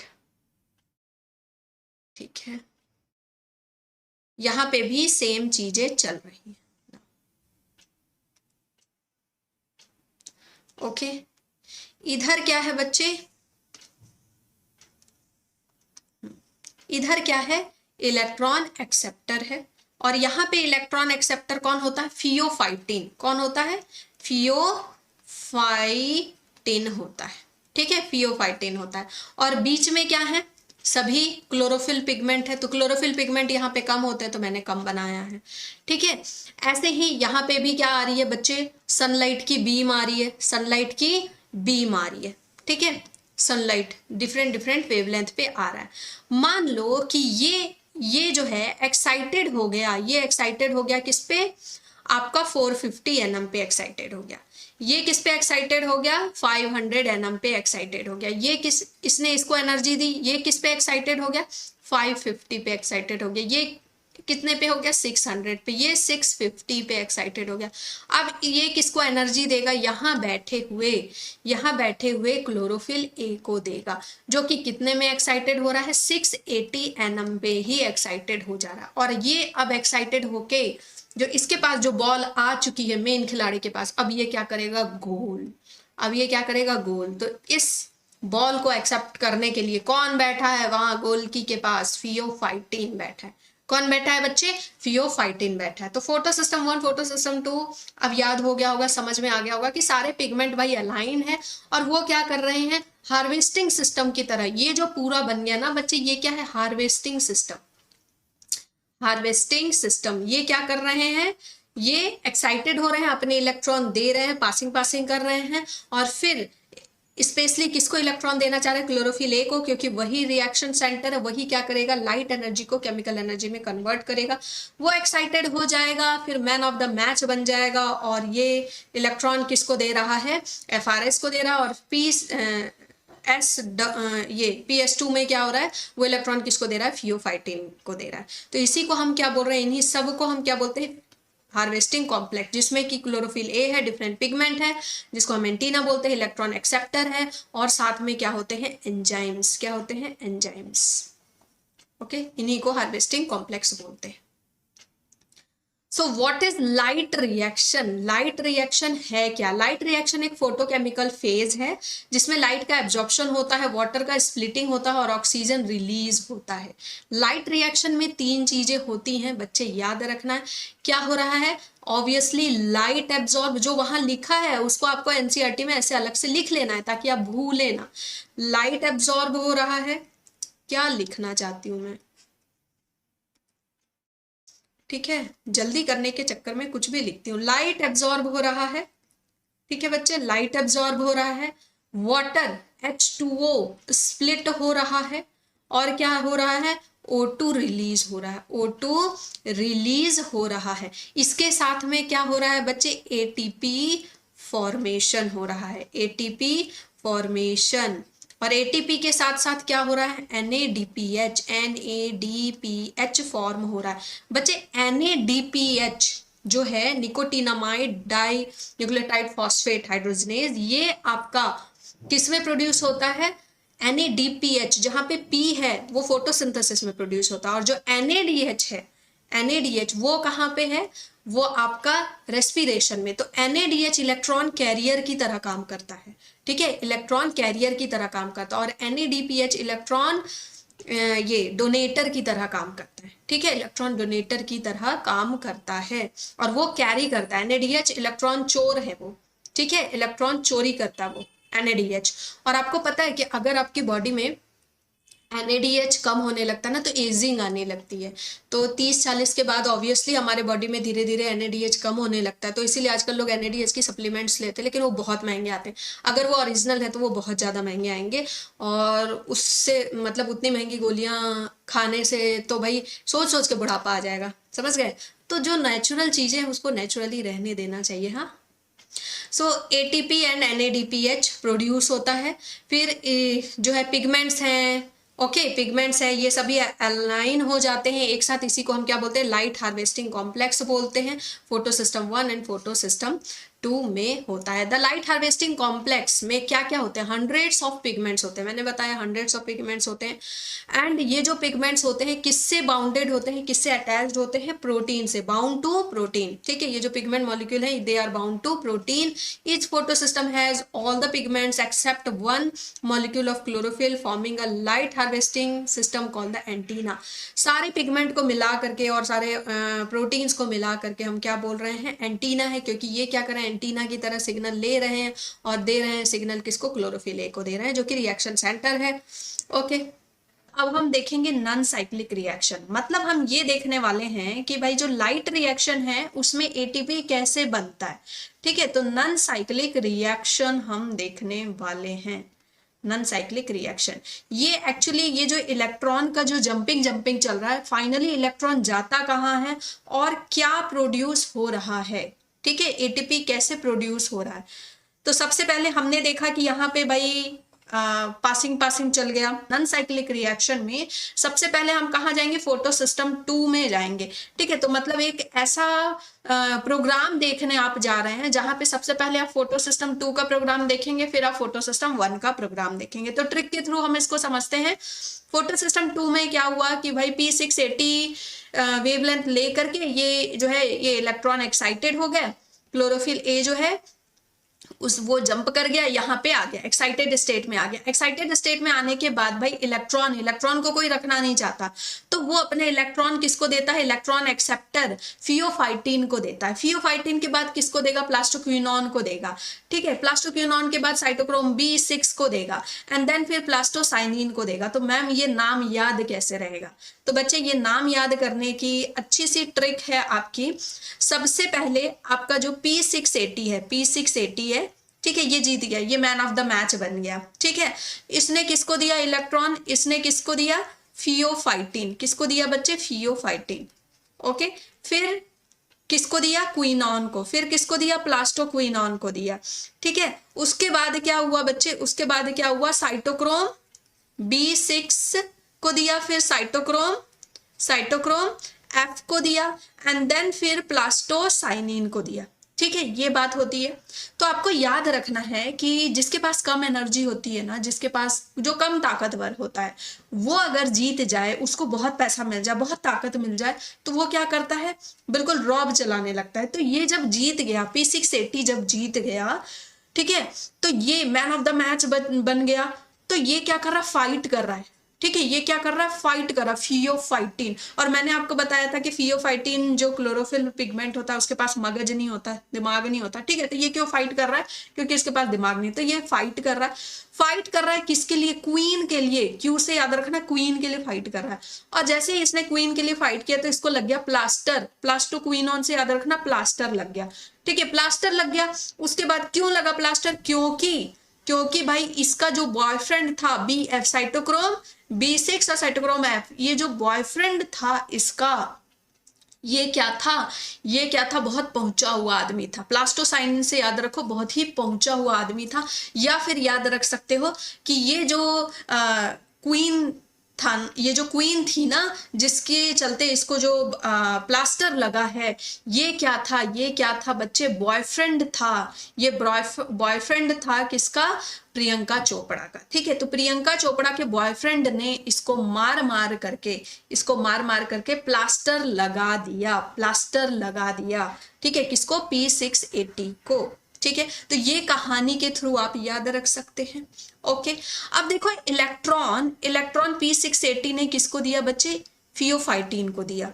तो फियोफाइटिन क्या होगा, रिड्यूस हो जाएगा। फियोफाइटिन क्या हो जाएगा बच्चे, रिड्यूस। तो आपको पता होना चाहिए कि जिसके पास इलेक्ट्रॉन जाता है वो रिड्यूस हो जाता है। कैसे याद रखोगे, देखो इलेक्ट्रॉन नेगेटिव चार्ज है, नेगेटिविटी को कोई लेना नहीं चाहता है, तो नेगेटिविटी जिसके पास जाती है ना, वो बिल्कुल ऐसे रिड्यूस से याद रखो, जैसे सिड्यूस, बिल्कुल उदास सा हो जाता है। ठीक है, तो वो क्या हो जाता है, रिड्यूस हो जाता है। और जिसके पास से चला जाता है इलेक्ट्रॉन, वो खुश हो जाता है, वो ऑक्सीडाइज हो जाता है। ठीक है, वो ऑक्सीडाइज, चैन की सांस लेता है। ठीक है, तो ये रिड्यूस हो गया। अब ये इलेक्ट्रॉन इसको देगा, कोई इलेक्ट्रॉन को रखना नहीं चाह रहा, क्विनॉन को दे रहा है, तो क्विनॉन रिड्यूस हो गई। तो ऐसे करके इलेक्ट्रॉन का पासिंग चल रहा है बच्चे, पासिंग चल रहा है। तो ये सभी क्या है, ये सभी पिगमेंट है, ये सभी क्या है, पिगमेंट है। बस आपका B6F जो है ये आपका कॉम्प्लेक्स है, और ये क्या है, एक तरह का एंजाइम है। बीच में ये क्या है बच्चे, एंजाइम्स हैं, जो यहाँ से इलेक्ट्रॉन लेकर के P680 से इलेक्ट्रॉन लेकर के इलेक्ट्रॉन किस कहाँ तक पहुंचा रहे हैं,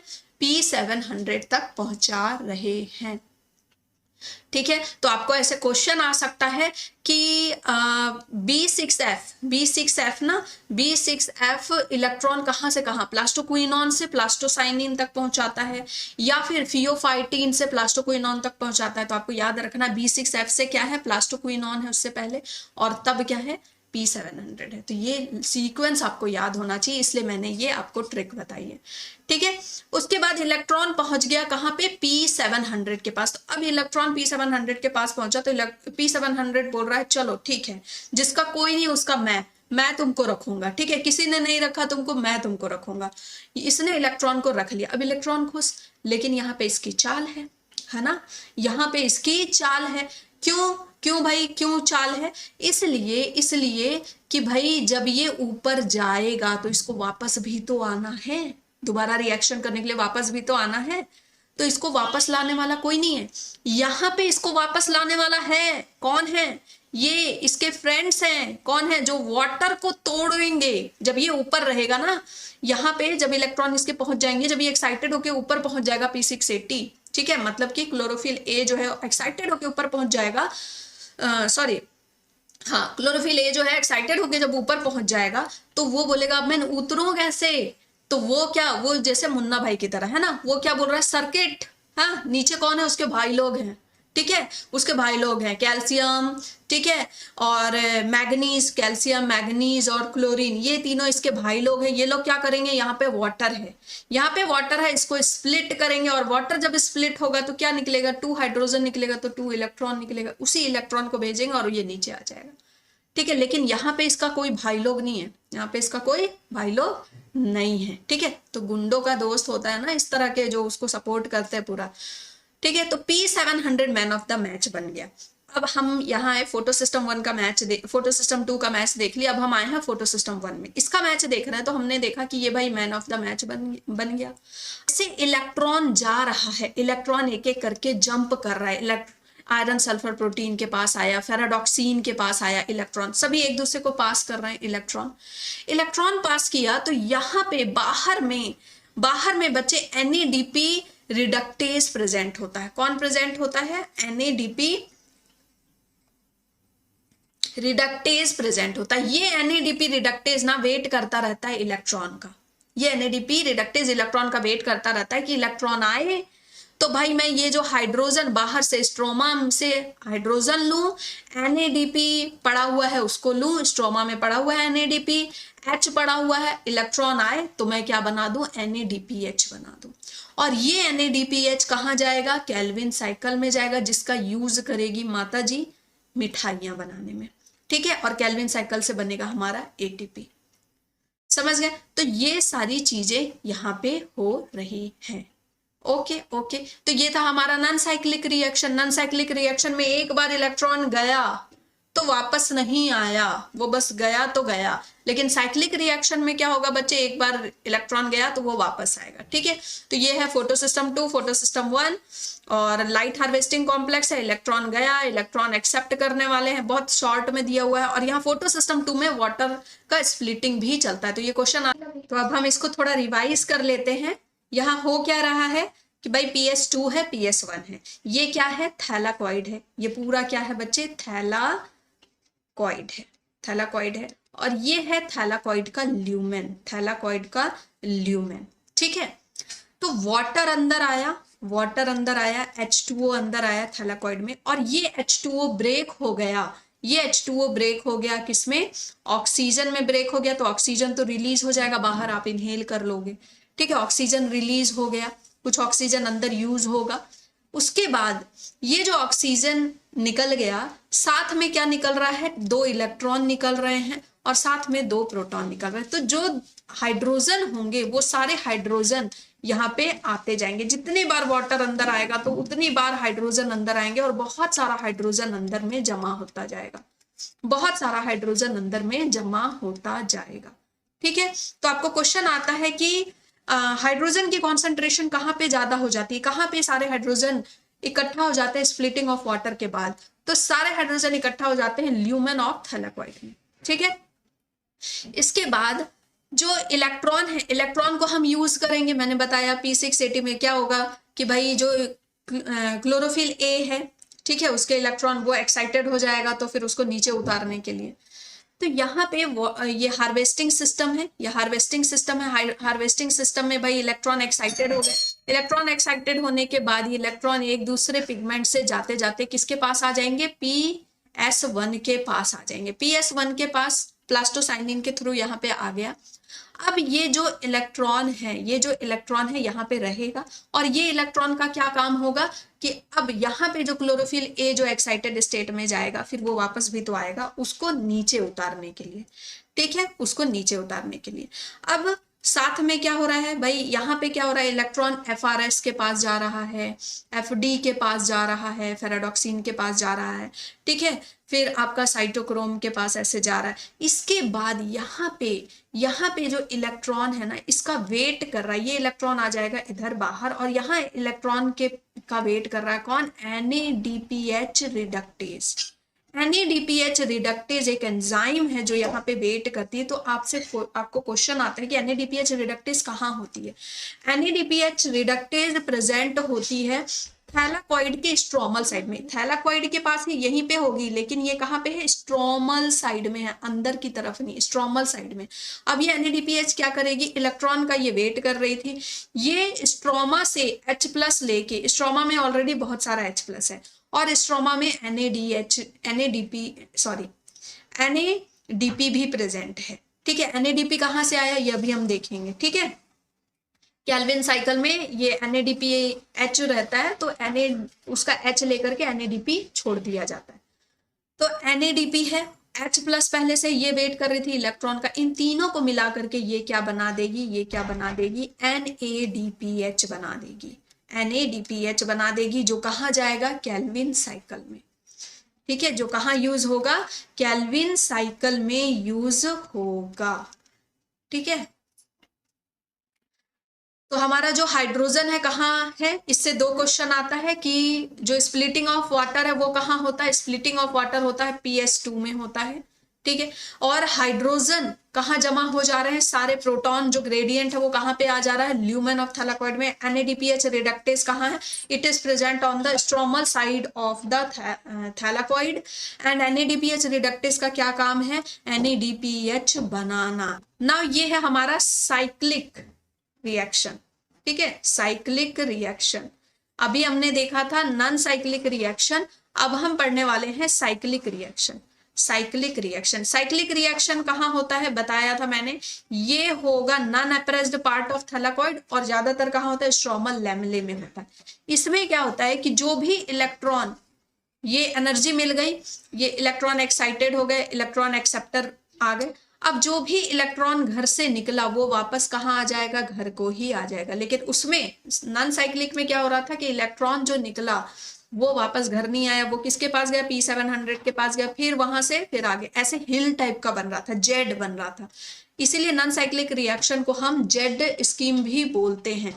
लेकिन यहाँ पे क्या है, आपका साइक्लिक रिएक्शन हो रहा है। इसमें क्या होगा कि ये P700 अब मैन ऑफ द मैच बन गया, ठीक है, ये एक्साइटेड हो गया यहाँ पे P700 वेवलेंथ लेकर के, जो आपका क्लोरोफिल A है, रिएक्शन सेंटर है, उसके इलेक्ट्रॉन जो एक्साइटेड हो गए। अब क्या होगा, यहाँ पे FRS पहले इलेक्ट्रॉन लेगा, फिर FD लेगा इलेक्ट्रॉन, ठीक, फिर साइटोक्रोम B लेगा, फिर साइटोक्रोम B6 लेगा, साइटोक्रोम BF लेगा, देन फिर इलेक्ट्रॉन कौन लेगा, प्लास्टोसाइनिन, ठीक है, प्लास्टोसाइनिन लेगा इलेक्ट्रॉन, ये लेंगे इलेक्ट्रॉन। अब इसको कैसे याद रखना, और यहाँ पे ATP कहाँ कहाँ बनता है, इससे क्वेश्चन आता है। तो सबसे पहले ये जब मैन ऑफ द मैच बना तो ये क्या कर रहा है, सबसे पहले FRS से याद रखो फर्स्ट, ये क्या कर रहा है, फूड खिला रहा है। फिर क्या कर रहा है, ये बैठेंगे और बैठ के क्या करेंगे, फिल्म देखेंगे। किसकी फिल्म देखेंगे, प्रियंका चोपड़ा की। प्लास्टोसाइनिन से याद रखना, प्रियंका चोपड़ा की फिल्म देखेंगे या PC पे फिल्म देखेंगे, ठीक है। तो कहाँ कहाँ ATP बनेगा, ऑब्वियसली जब ये फूड खाएंगे, ठीक है, जब ये फूड खाएंगे तो यहाँ पे क्या बनेगा, ATP बनेगा। जब ये फूड खाएंगे तो ATP बनेगा, और जब ये बैठकर मूवी देखेंगे तो भी ATP बनेगा। तो 2 जगह यहाँ पे ATP बनती है। साइक्लिक रिएक्शन में 2 जगह पे 2 ATP फॉर्म होता है। तो cyclic and non cyclic reaction के बीच में डिफरेंस देख लेते हैं तो ज्यादा अच्छे से और क्लियर हो जाएगा। साइक्लिक रिएक्शन, साइक्लिक जो फोटोफॉस्फोरिलेशन है वो कहाँ होता है, फोटो सिस्टम 1 में होता है। नॉन साइक्लिक दोनों PS1 PS2 में होता है, PS2 से स्टार्ट होता है, PS1 तक जाता है। और साइक्लिक फोटोफॉस्फोरिलेशन ज्यादातर बैक्टीरिया के अंदर होता है, ठीक है, बैक्टीरिया के अंदर होता है, एनारोबिक कंडीशन में, जो एनारोबिक बैक्टीरिया उनमें होता है। और ये कहाँ होता है, ये ग्रीन प्लांट्स में होता है, ब्लू ग्रीन एल्गी में भी होता है। इसके लिए एरोबिक कंडीशन चाहिए, इनको CO2 की अवेलेबिलिटी चाहिए, लाइट की अच्छी इंटेंसिटी चाहिए।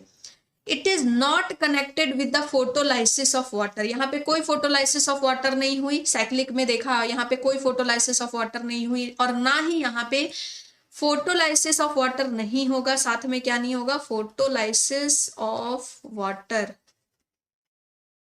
नहीं होगा, और साथ में क्या नहीं होगा, यहाँ पे NADPH रिडक्टेज नहीं प्रेजेंट है, रिडक्टेज नहीं प्रेजेंट है जो कि इलेक्ट्रॉन को लेकर के NADPH बना दे।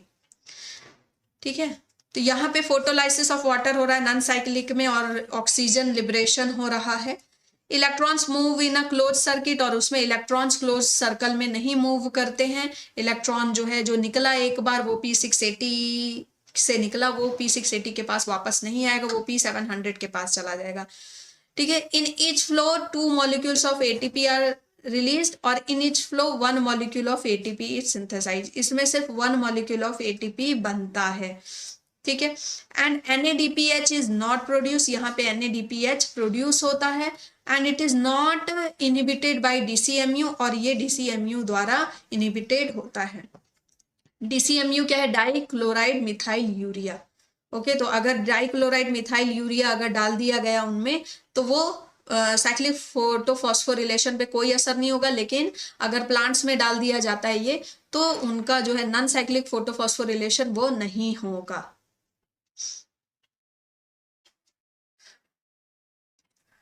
Photolysis of water, photolysis of water जिसको हम हिल रिएक्शन भी बोलते हैं, फोटोलाइसिस ऑफ वाटर को हम हिल रिएक्शन भी बोलते हैं। इस पूरे चैप्टर में जो डबल डबल नेम है सब याद करना है आपको, क्योंकि मैच द फॉलोइंग में आ जाता है कि इसको हम और क्या बोलते हैं। ठीक है, तो फोटोलाइसिस ऑफ वाटर को हिल रिएक्शन भी बोलते हैं। क्यों बोलते हैं hill reaction? Because it is proposed by Robert हिल।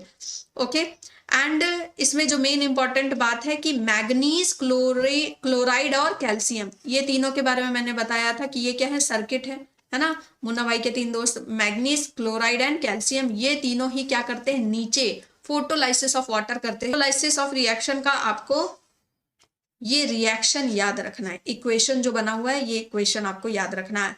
तो ये सिंपल सी बात है कि भाई 2 और 2 यहाँ पे 4 हैं, तो 4 H+ होने चाहिए, तो 4 H+ होंगे तो 4 इलेक्ट्रॉन होंगे, 4 प्रोटॉन होंगे, 4 इलेक्ट्रॉन होंगे, और बच गया ऑक्सीजन।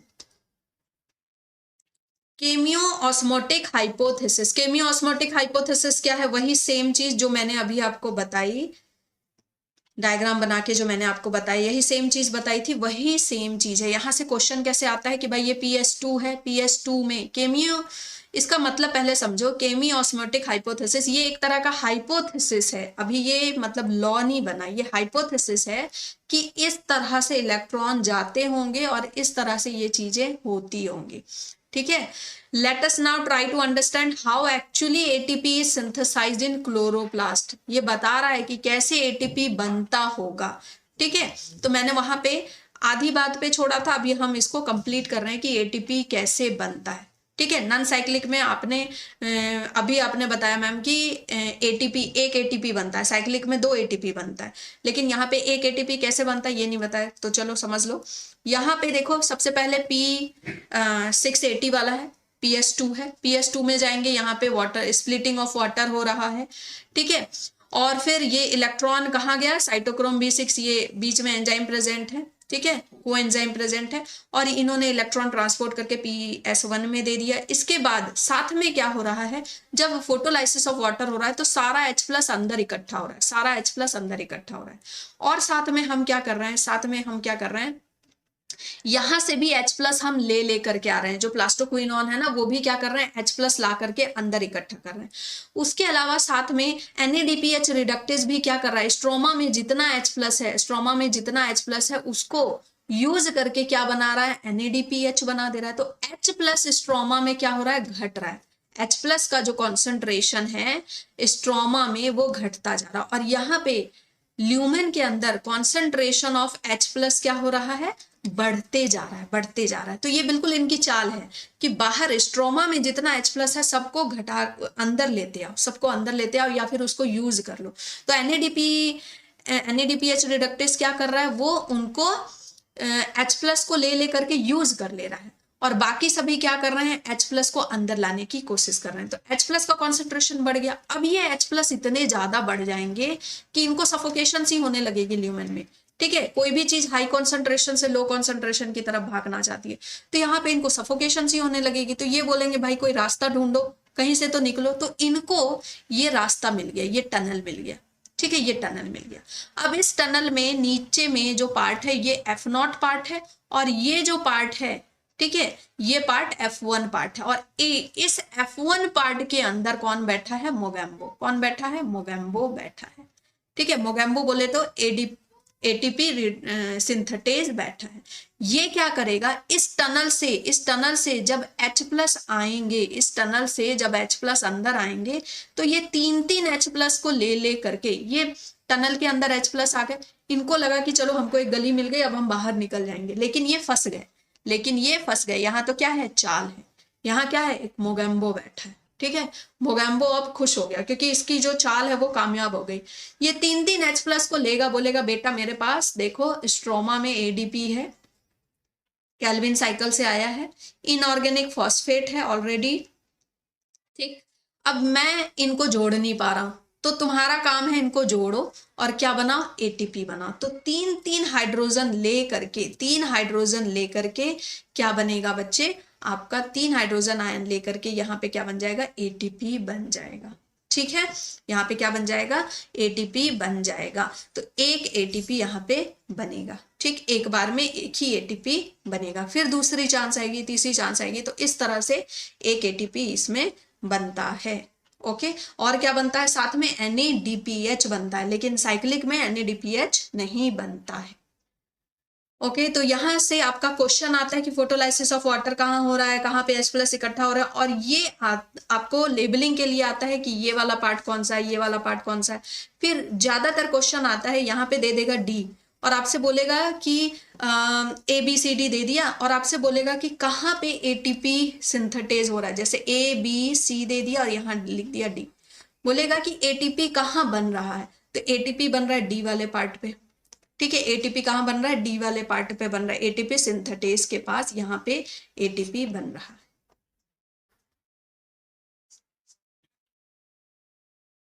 ओके, तो यहाँ पे वही सेम चीज दी हुई है। अदर पोर्शन CF1 होता है, एक पोर्शन आपका CF0 होता है, जहां पे ATP बन रहा है, जिस चैनल पे, जिस टनल के थ्रू वो जाएंगे, तो एक CF0 पार्ट होता है जो कि थैलेकॉइड मेम्ब्रेन में एम्बेडेड रहता है, और दूसरा पार्ट होता है जो थैलेकॉइड मेम्ब्रेन से एम्बेडेड नहीं होता, वो स्ट्रोमल साइड में होता है, जिसको हम क्या बोल रहे हैं, CF1 बोल रहे हैं। ठीक है, स्ट्रोमल के साइड में होता है, जहां पे क्या हो रहा है, ATP का सिंथेसिस हो रहा है by the help of ATP synthetase. ATP synthetase क्या है, मोगेम्बो बोले तो एंजाइम, एज लगा हुआ है ना, तो वो क्या है, एंजाइम है, ATP बनाने वाला enzyme. Along with the NADPH production by the movement of electron, the ATP will be used immediately। अब ये ATP को यूज कर लिया जाएगा for the process of glucose formation। Now where are the ATP and NADPH use? ये जो ATP बना है, ये NADPH बना है, अब इस पैसे का यूज कहाँ करेंगे, इस पैसे का हम यूज करने वाले हैं किसमें, केल्विन साइकिल में यूज करने वाले हैं। हम क्या बनाने वाले हैं, ग्लूकोज बनाने वाले हैं। ठीक है, let us see how ATP and NADPH are used in biosynthetic phase। We saw earlier CO2 is combined with H2O to produce CH2O and or sugar बनता है। It was of interest of scientists to find out how this reaction proceeds, or rather what was the first product formed when CO2 is taken into the reaction or fixed। तो जैसे ही CO2 सबसे पहले reaction के अंदर आता है, Calvin cycle के अंदर आता है, तो सबसे पहले क्या बनता है, कौन सा प्रोडक्ट बनता है इसके अंदर, तो वो क्या बनता है, PGA बनता है। वो क्या बनता है बच्चों, फॉस्फोग्लिसरिक एसिड बनता है। सबसे पहले जो प्रोडक्ट बनता है वो क्या बनता है, फॉस्फोग्लिसरिक एसिड बनता है। Just after world war two, among the several effort, world war 2 के बाद सेवरल एफर्ट लगाने के बाद रेडियो आइसोटोप्स का यूज किया इन लोगों ने। ठीक है, किसने यूज किया था रेडियो आइसोटोप्स का, मेल्विन केल्विन ने। और इन्होंने क्या देखा, कार्बन का पाथ देखा कि कैसे कैसे कार्बन जो है अंदर जाता है। ठीक है, अब कार्बन कैसे आपका पूरा क्लोरोप्लास्ट के अंदर उसकी क्या मूवमेंट होती है और किस तरह से ग्लूकोज बनता है।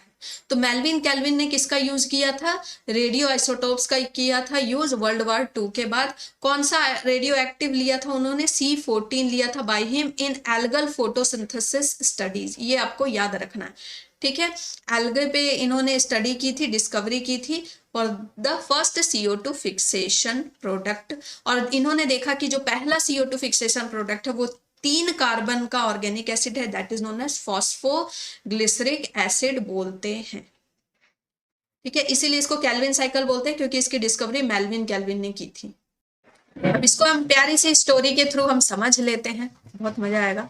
सबसे पहले कार्बन डाइऑक्साइड है, कार्बन डाइऑक्साइड अंदर आएगा। कितना कार्बन डाइऑक्साइड हमको चाहिए? 6 CO2 चाहिए, 6 H2O चाहिए हमको ग्लूकोज बनाने के लिए। तो भाई ये जो CO2 है अपने पूरे खानदान के साथ पहुंच गया, बाल बच्चे समेत, ठीक है। 6 CO2 आ गया। अब इसका जो दोस्त है यहाँ पे अंदर प्रेजेंट कौन है? स्ट्रोमा में इस CO2 को लेने के लिए प्रेजेंट कौन है? इसका प्राइमरी एक्सेप्टर कौन है? तो प्राइमरी एक्सेप्टर है RUBP, जिसको हम बोलते हैं 6 रुबिलोज 1,5 बाइफॉस्फेट। 1,5 बाइफॉस्फेट क्यों बोलते हैं? क्योंकि इसमें भाई 5 कार्बन होंगे, 1 2 3 4 5 6 बना दिया मैंने, ठीक है। 5 कार्बन होंगे और एक फॉस्फेट आगे और एक फॉस्फेट पीछे होगा, इसलिए इसको क्या बोल रहे हैं? 1,5। कार्बन 1 पे एक फॉस्फेट लगा है, कार्बन 5 पे एक फॉस्फेट लगा है, तो कार्बन 1,5 और 2 फॉस्फेट है तो बाइफॉस्फेट, ठीक है। 6 रुबिलोज कार्बन 1,5 बाइफॉस्फेट हम इसको बोलते हैं। तो ये इसका दोस्त है कार्बन का, ये यहाँ पे वेट कर रहा है कि भाई मेरा दोस्त आएगा मैं उससे मिलूंगा। तो ये कार्बन आ गया, ठीक है। लैंडिंग कर ली कार्बन ने स्ट्रोमा में। RUBP मिला, ओए मेरे दोस्त मेरे यार। फिर उसके बाद रुबिस्को भाई हमको पता है कि हमारी बॉडी में कोई भी काम बिना एंजाइम के तो होता नहीं। तो रुबिस्को एंजाइम है जिसको हम प्रोटीन बोलते हैं, most abundant protein present in biosphere, और most abundant protein present in human body is collagen, ठीक है। तो ये भी आपका क्या बनता है? PYQ है। तो रुबिसो मैंने लिखा है, यहाँ पे क्या होगा? रुबिस्को होगा। क्या होगा? रुबिस्को, ठीक है। इसको क्या बोल रहे हैं? रुबिस्को इनको मिलाने में हेल्प करेगा।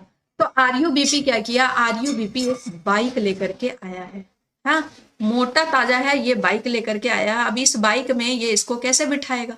खुद ही एकदम बिल्कुल जगह घेर लिया है, 5 कार्बन है इसके पास।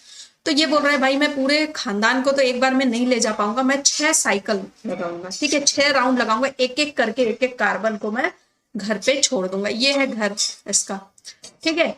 तो सबसे पहले इसने एक कार्बन को अपने ऊपर बैठाया। तो अब जब कार्बन को बिठाया तो कितने कार्बन हो गए? 1 2 3 4 5 6 कार्बन हो गए और 2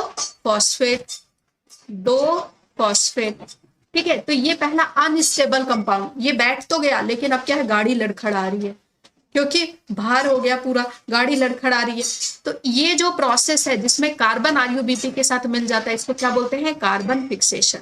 इसको क्या बोलते हैं? Carbon fixation. कार्बन फिक्स हो गया, लेकिन ये क्या है? पहला क्या है? Unstable product. अब जो पहला इसमें प्रोडक्ट बनता है दैट इज 3 कार्बन कंपाउंड। अब ये थोड़ी देर बाद जैसे ही आगे जाएंगे ना इनका हो जाएगा एक्सीडेंट। अब ये क्या बन गए? 6 कार्बन कंपाउंड से 3 कार्बन कंपाउंड बन गए, 3 कार्बन कंपाउंड बन गए, 3 कार्बन कंपाउंड बन गए विथ 1 फॉस्फेट। तो इसको हम क्या बोल रहे हैं? PGA। तो मम्मी ने अभी जो बनाया उसको PGA, फॉस्फोग्लिसरेट भी बोलते हैं या फिर फॉस्फोग्लिसरिक एसिड बोलते हैं। ये है 3 कार्बन कंपाउंड। तो ये पहला कंपाउंड 3 कार्बन का होता है, इसीलिए ये जो साइकिल है ये क्या है? C3 साइकिल है, ओके। और ये किस में होता है? C3 प्लांट में होता है, ठीक है। C3 साइकिल है। C3 साइकिल क्यों बोल रहे हैं? इसमें पहला जो कंपाउंड बन रहा है वो क्या है? 3 कार्बन कंपाउंड बन रहा है। पहला जो प्रोडक्ट है वो 3 कार्बन कंपाउंड है। अब एक्सीडेंट हो गई, ये आगे जा रहे हैं। अब आगे जाने के बाद इनसे बिल्कुल नहीं चला जा रहा, तो ये बोल रहे भाई ATP लेना पड़ेगा, ठीक है, एनर्जी ड्रिंक लेनी पड़ेगी।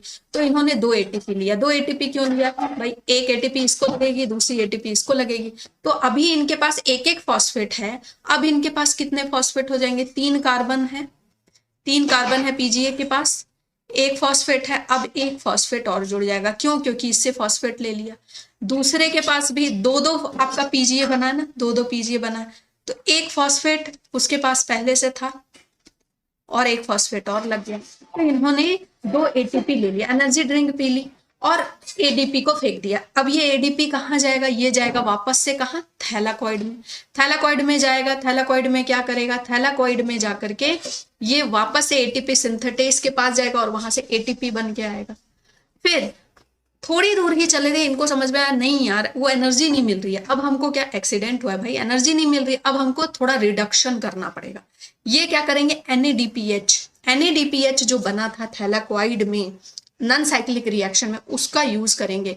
एक एक NADPH दोनों लेंगे तो 2 NADPH यूज होगा और NADP को इसका हाइड्रोजन ले लेंगे, मतलब रिडक्शन कर रहे हैं, ठीक है, हाइड्रोजन ले लेंगे और NADP को फेंक देंगे। NADP को कहाँ भेज देंगे, वापस थैलाकॉइड में। और थैलाकॉइड में कौन इसको लेगा बच्चे, थैलाकॉइड में लेगा NADP रिडक्टेज लेगा और ये इससे क्या बनाएगा, NADPH बनाएगा। तो यहां हो गया इनका रिडक्शन।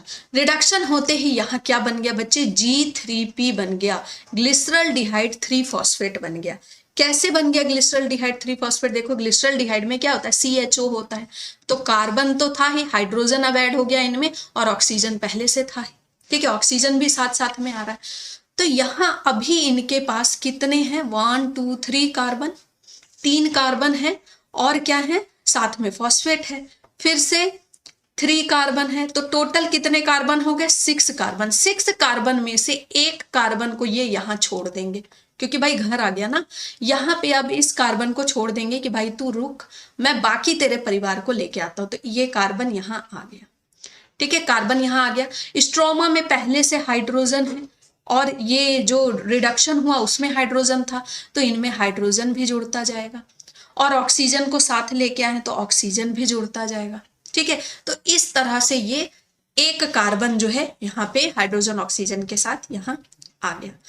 अब 6 में से एक कार्बन निकल गया तो कितने कार्बन बच गए, अब 5 कार्बन कंपाउंड बन गए, 1 2 3 4 5 कार्बन कंपाउंड बन गए और यहाँ पे एक फॉस्फेट बस है इनके पास। कितना फॉस्फेट है, बस एक फॉस्फेट है, बाकी फॉस्फेट इधर पे यूज हो गया, ठीक है।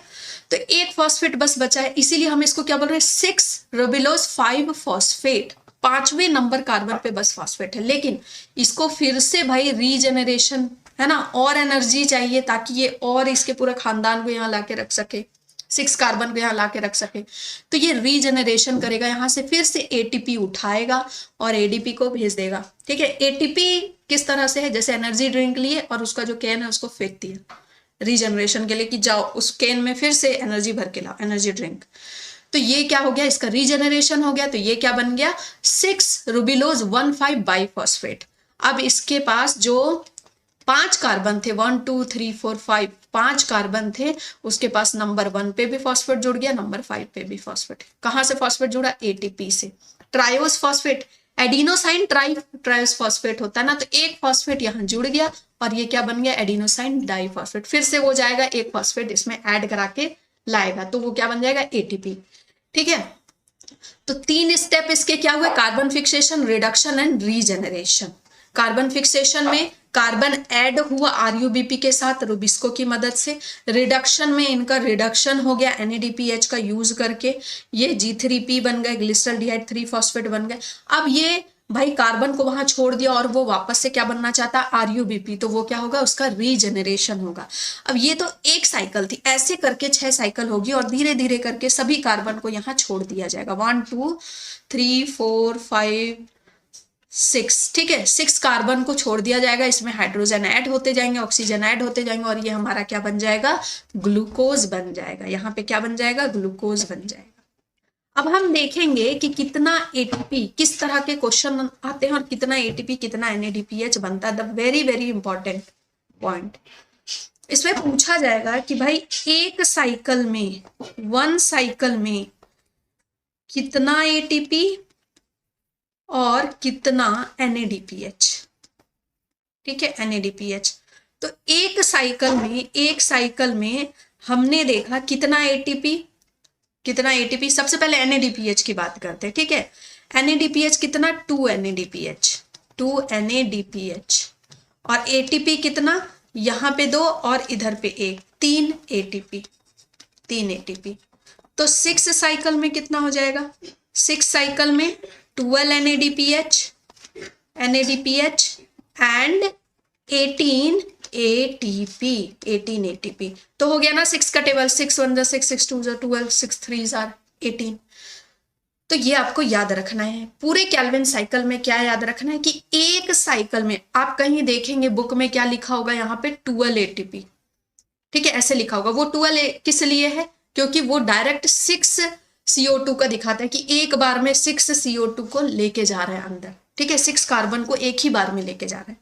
लेकिन ये साइकिल कैसे चलती बच्चे, एक एक कार्बन को लेके जाया जाता है और वहां पे आपका बन जाता है, एक एक कार्बन को लेके जाया जाता है और टोटल कितने साइकिल होते हैं, 6 साइकिल होते हैं, ठीक है। तो आपको समझ में आ गया एक एक कार्बन कैसे जाता है, वहां पे उतर जाता है और वो क्या बना देते हैं, ग्लूकोज, और 6 साइकिल होने पे आपका 12 NADPH और 18 ATP बनता है।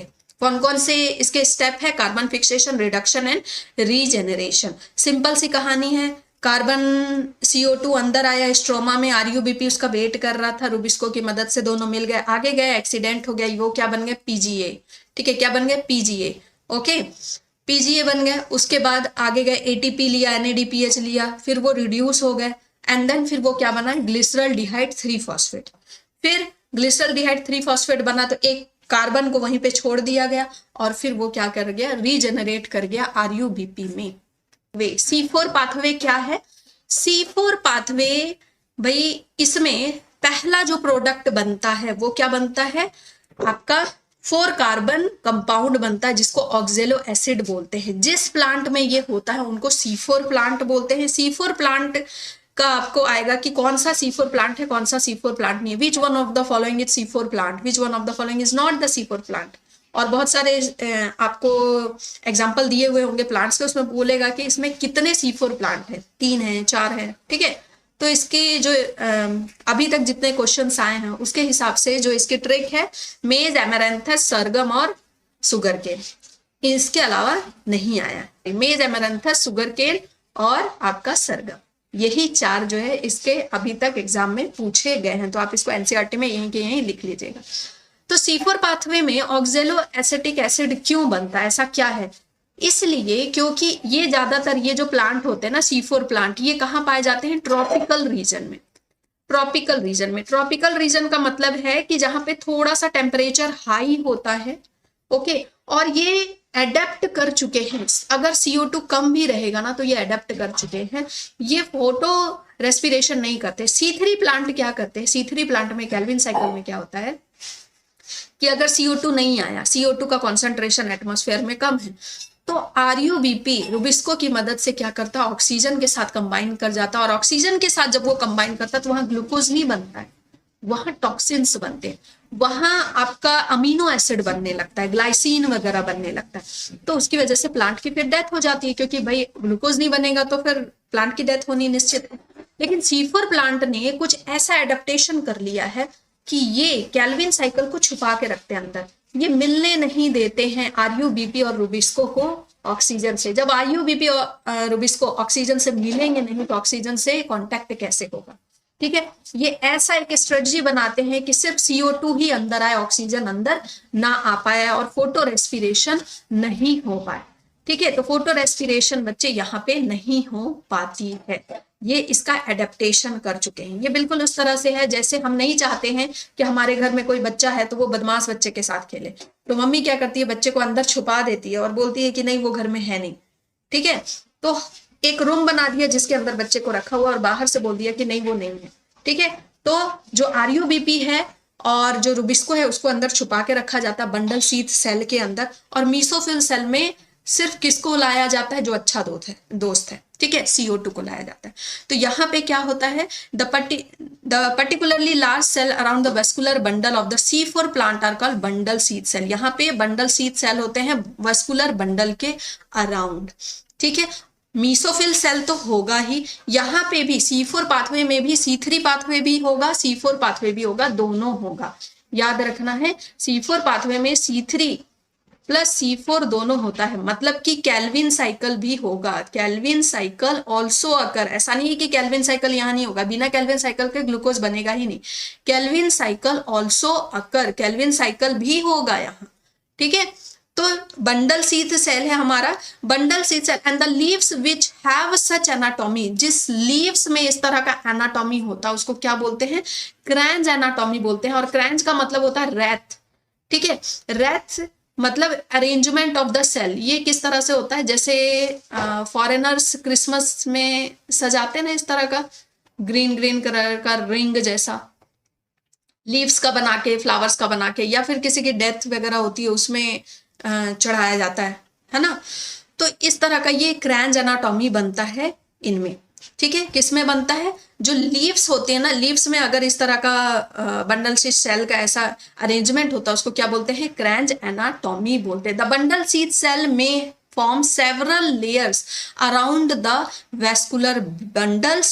They have characterized by having a large number of chloroplast. यहाँ पे बहुत ज्यादा नंबर ऑफ क्लोरोप्लास्ट होते हैं, ठीक है। थिक वॉल्स, ये लाइन बहुत इंपॉर्टेंट है, large number of chloroplast, thick walls, impervious to gases exchange, ठीक है, थिक वॉल्स होगी, no intercellular space, intercellular space नहीं होगा, ओके।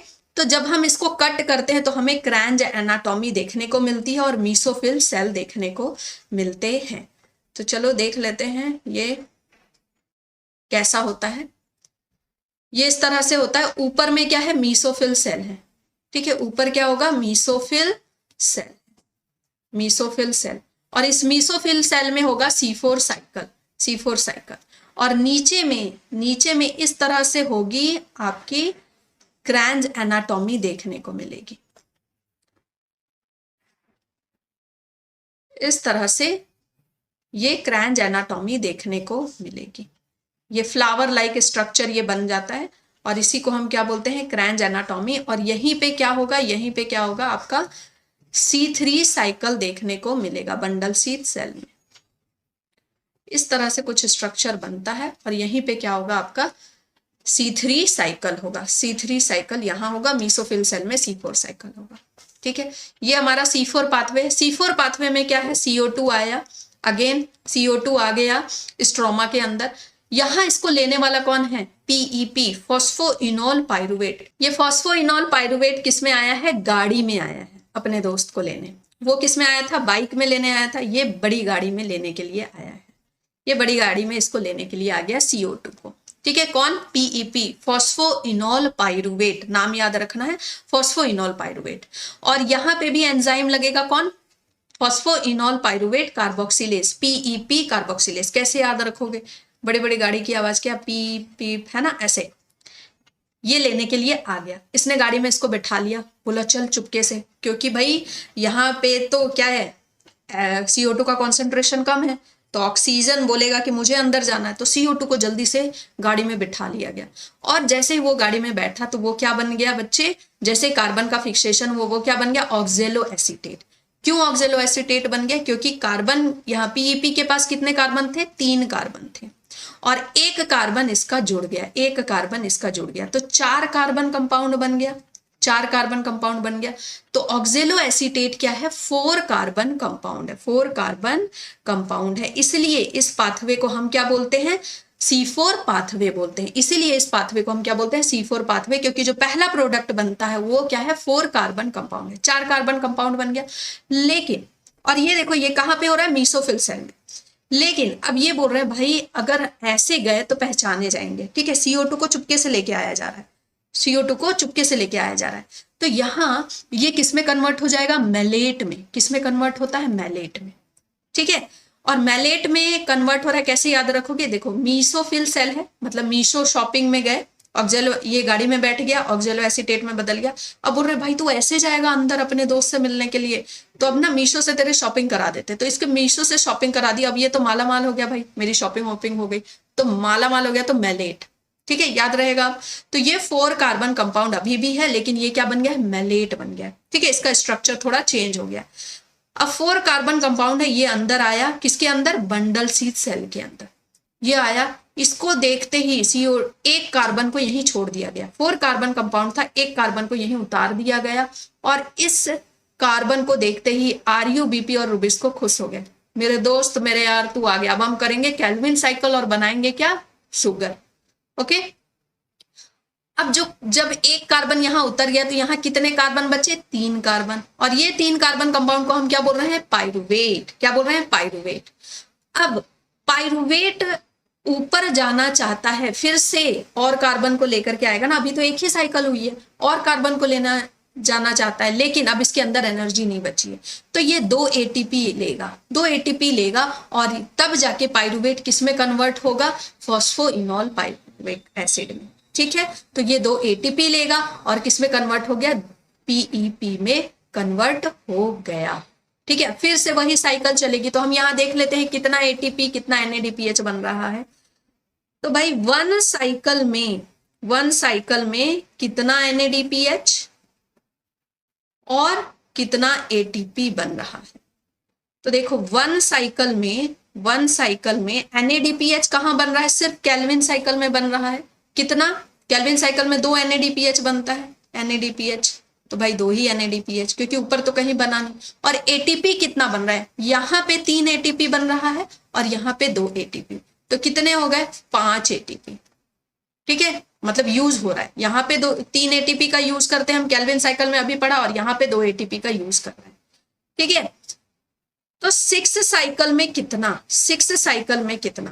12 एनएडीपीएच और 6 5 जा 30 एटीपी। तो C4 साइकिल में 30 एटीपी का यूज करके ग्लूकोज बन पाता है। ठीक है, और C3 साइकिल में सिर्फ 18 एटीपी का यूज करके ग्लूकोज बन पाता है। ठीक है, तो यहाँ ज्यादा एटीपी लगा है तो इसका ग्लूकोज ज्यादा मीठा होगा ना, तभी तो कॉर्न थोड़ा मीठा, फिर आपका जो शुगर केन है वो भी मीठा मीठा, ऐसे याद रखना। अब याद रहेगा आपको अच्छे से, this is very very important, ये लेबलिंग के लिए आएगा आपको। तो हमने क्या देखा है, ये आपका मीसोफिल सेल है, ये बंडल शीथ सेल है। तो सबसे पहले क्या हो रहा है, फॉस्फोइनोल पाइरुवेट है, कार्बन डाइऑक्साइड है, CO2 है। ठीक है, ये CO2 और ये पीईपी फिक्स हो गए, और ये क्या बना लिए, C4 acid, that is ऑक्जेलो acetic acid बना लिए। ऑक्जेलो एसिटिक एसिड फिर अंदर गया। ठीक है, C4 एसिड मैलेट, यहाँ पे मैलेट बना है, मैलेट फिर ये अंदर गया और जाकर के फिर क्या बना रहा है भाई, डीकार्बोक्सिलेशन। एक कार्बन को यहाँ छोड़ दिया, उसी को क्या बोल रहे हैं, डीकार्बोक्सिलेशन। मैलेट ने एक कार्बन को यहाँ छोड़ दिया, CO2 को यहाँ छोड़ दिया, तो क्या बन गया अब ये C3 प्रोडक्ट, इसलिए डीकार्बोक्सिलेशन। तो C3 एसिड बन गया यहाँ पे, कौन, पाइरुविक एसिड, जिसको पाइरुवेट भी बोलते हैं। अब ये पाइरुवेट जाएगा, ठीक है, पाइरुवेट यहाँ पहुंच गया, और ये फिर से रीजनरेट करेगा किसमें, फॉस्फोइनॉल पाइरुवेट में। तो ये आपको डायग्राम याद होना चाहिए। अब हम पढ़ेंगे crassulacean acid metabolism cam pathway. इसको क्रेसुलेशियन एसिड मेटाबॉलिज्म क्यों बोलते हैं, क्योंकि क्रेसुलेशियन फैमिली से ये बिलोंग करता है, जिसमें कि आपके जेरोफाइट्स आते हैं, आपके एलोवेरा हो गया, फिर आपका कैक्टस प्लांट हो गया, फिर कलाउंचे हो गया, ब्रायोफाइलम हो गया, ये सब इसी के अंदर आते हैं। तो इनमें कुछ अलग होता है, इनमें नाइट टाइम क्या होता है ना, कि अगर ये स्टोमाटा दिन के टाइम पे खोल दिए तो ये प्लांट तो मर जाएंगे, क्योंकि स्टोमाटा खोले तो गैसेस एक्सचेंज के चक्कर में, CO2 को अंदर लाने के चक्कर में बहुत ज्यादा वाटर लॉस हो जाएगा। ये बहुत ज्यादा टेम्परेचर वाले रीजन पे रहते हैं ना, तो वाटर लॉस हो जाएगा बहुत ज्यादा। तो ये सारा काम नाइट के टाइम पे मोस्ट ऑफ द काम करते हैं। जो कार्बन CO2 को अंदर लाने वाला काम है वो कब करते हैं, नाइट के टाइम पे करते हैं। ठीक है, इलीगल काम। तो ये रात में CO2 को अंदर बुलाते हैं, और अंदर बुलाने के बाद इसको लाने वाला कौन होता है, पहला एक्सेप्टर कौन होता है, पीईपी। C4 पाथवे जैसा ही सब कुछ चलेगा, लेकिन ये हो कब रहा है, स्टार्ट कब हो रहा है, रात में हो रहा है। पीईपी ने इसको ले लिया, क्या बनाया, ऑक्जेलो एसिटिक एसिड बनाया, ऑक्जेलो एसिड बनाया, फिर से क्या हो गया, रिडक्शन हुआ तो यहाँ क्या बन गया, मैलेट बन गया, मैलिक एसिड बनेगा। फिर ये क्या करेगा, एक CO2 को यहाँ पे छोड़ देगा, CO2 को जैसे यहाँ पे छोड़ेगा तो कैल्विन साइकिल स्टार्ट हो जाएगी। कैल्विन साइकिल से आपका ग्लूकोज बन गया। ठीक है, तो रात के समय में क्या हो रहा है, रात के समय में ऑक्जेलो एसिटिक बन रहा है, मैलिक एसिड बन करके तैयार है। लेकिन मैलिक एसिड को हम कहाँ रख लेते हैं, मैलिक एसिड को बना करके वैक्यूल के अंदर छुपा के रख लेते हैं। फिर जैसे ही दिन का समय आता है, दिन के समय में फिर ये इससे एक CO2 हटता है और कैल्विन साइकिल स्टार्ट होती है। इसमें दिन के समय में कैल्विन साइकिल स्टार्ट होती है, बिकॉज जो भी आपका ग्लूकोज का फॉर्मेशन होता है वो डिपेंड नहीं करता है लाइट पे। लाइट हो नहीं हो उससे कोई मतलब नहीं है। तो दिन में भी ये काम हो सकता है क्योंकि this is not dependent on light. ठीक है, लाइट पे डिपेंडेंट नहीं है, लाइट रहे या ना रहे ये काम तो अपना करेगी। ठीक है, माँ तो भाई लड्डू बनाएगी ना, चाहे दिन हो चाहे रात हो। तो ये क्या बना रही है यहाँ पे, कार्बोहाइड्रेट बना रही है। कब? दिन के समय में। दिन के समय में कार्बोहाइड्रेट बना रही है। फिर उसके बाद दिन में क्या हो गया, स्टोमाटा क्लोज हो गया है और कार्बोहाइड्रेट इधर बन रहा है, साथ में साथ पायरुविक एसिड बनेगा क्योंकि एक कार्बन इधर गया, पायरुविक एसिड बना। अब ये पायरुविक एसिड वापस से पायरुविक एसिड अब जो है जाएगा इस पाथवे में और क्या बनाएगा, फॉस्फोइनॉल पायरुविक एसिड बनाएगा। ठीक है, फॉस्फोइनॉल पायरुविक एसिड बनाएगा। इसमें नहीं दिया है कि एटीपी और ये सब कहाँ बना है, same to same C4 pathway वाला ही सीन है। बस इसमें क्या हो रहा है, अलग क्या है, नाइट के टाइम पे CO2 आएगा और मैलिक एसिड, जो मैलेट हमने बात की, मैलेट को बना करके कहाँ रख लिया जाएगा, वैक्यूल के अंदर रख लिया जाएगा और बाकी काम फिर दिन के समय में होगा। अब हम पढ़ेंगे फोटो रेस्पिरेशन के बारे में। फोटो रेस्पिरेशन क्या है? फोटो रेस्पिरेशन C3C4 प्लांट में जब आपका CO2 का कॉन्सेंट्रेशन एटमॉस्फेयर में कम हो जाता है तो ये क्या करते हैं, ये कोशिश करते हैं कि भाई ऑक्सीजन के साथ मिलने। लेकिन C4 प्लांट में फोटो रेस्पिरेशन नहीं हो पाता है क्योंकि C4 प्लांट इज एडेप्टेड, वहां पे क्रैंज एनाटॉमी है, वहां पे बंडल शीथ है। तो इसकी वजह से हमने अभी जस्ट पढ़ा कि वो ऑक्सीजन के साथ बाइंड नहीं कर पाता, चाहे बाहर में CO2 का कॉन्सेंट्रेशन लो ही क्यों ना हो, अंदर CO2 ही आएगा। लेकिन C3 प्लांट में ऐसा कोई एडेप्टेशन नहीं है। तो C3 प्लांट में क्या होता है, रुबिस्को एक ऐसा एंजाइम जिसकी एफिनिटी दोनों के लिए उतनी है, वो CO2 से भी उतना ही प्यार करता है और ऑक्सीजन से भी उतना ही प्यार करता है। तो वो देखता है कि CO2 कम है, ऑक्सीजन ज्यादा, तो वो ऑक्सीजन को अंदर बुला लेता है और ऑक्सीजन के साथ कंबाइन करने की वजह से जहां पे PGA बनना चाहिए था ना, 2 molecule of phospho glyceric acid बनना चाहिए था या फॉस्फोग्लिसरेट बनना चाहिए था, वो नहीं बन के क्या बन जाता, फॉस्फोग्लाइकोलेट बन जाता है। ठीक है, क्या बन जाता है, फॉस्फोग्लाइकोलेट बन जाता है। तो इसमें क्वेश्चन क्या क्या आता है कि फोटो रेस्पिरेशन कहाँ किस में होता है, C3 में कि C4 में? तो ये C4 प्लांट में तो बिल्कुल नहीं होता और होगा भी तो बहुत कम होगा। और C3 प्लांट में ये होता है क्योंकि वहां पे किसी भी तरह का ऐसा कोई एडेप्टेशन नहीं है। जहां भी CO2 का कॉन्सेंट्रेशन कम होता है तो रुबिस्को किसके साथ जुड़ जाता है, ऑक्सीजन के साथ जुड़ जाता है, जिसकी वजह से अंदर में टॉक्सिन्स बनने लगते हैं, अमीनो एसिड बनने लगते हैं और उसकी वजह से प्लांट की डेथ हो जाती है। तो C3 प्लांट में ये देखने को मिलता है। एंड ये किस किस किस ऑर्गेनली में होता है, फोटो रेस्पिरेशन किस किस ऑर्गेनली में होता है, यहां से क्वेश्चन आता है। तो ये क्लोरोप्लास्ट में होता है, पेरोक्सीजोम में होता है और माइटोकॉन्ड्रिया में होता है। याद कैसे रखेंगे भाई, फोटो है, फोटो रेस्पिरेशन, तो याद रखना फोटो खिंचवानी है। तो चलो PM के साथ फोटो खिंचवाएंगे, चलो PM के साथ फोटो खिंचवाएंगे। तो चलो से क्या है, क्लोरोप्लास्ट, PM से क्या हो गया, पेरोक्सीजोम और माइटोकॉन्ड्रिया और फोटो रेस्पिरेशन। ठीक है, तो इसमें हो क्या रहा है, देखो यहाँ पे लिखा है ना, Rubisco has much greater affinity for CO2 when the CO2 and O2 is nearly equal. ठीक है, इन दोनों के लिए इक्वल होता है, ये दोनों के लिए एफिनिटी इसके पास होती है, लेकिन रुबिस्को के पास ज्यादा ग्रेटर एफिनिटी होती है CO2 के लिए जब दोनों इक्वल होते हैं। लेकिन जब कॉन्सेंट्रेशन कम हो जाएगा CO2 का तो ये किसके साथ बाइंड कर जाएगा, ऑक्सीजन के साथ। In C3 plant some oxygen does bind with rubisco and hence CO2 fixation is decrease. Oxygen के साथ बाइंड कर जाता है रुबिस्को और CO2 फिक्सेशन डिक्रीज हो जाता है। रुबिस्को अब CO2 को गाड़ी में ना बैठा के किसको बैठा दिया, ऑक्सीजन को।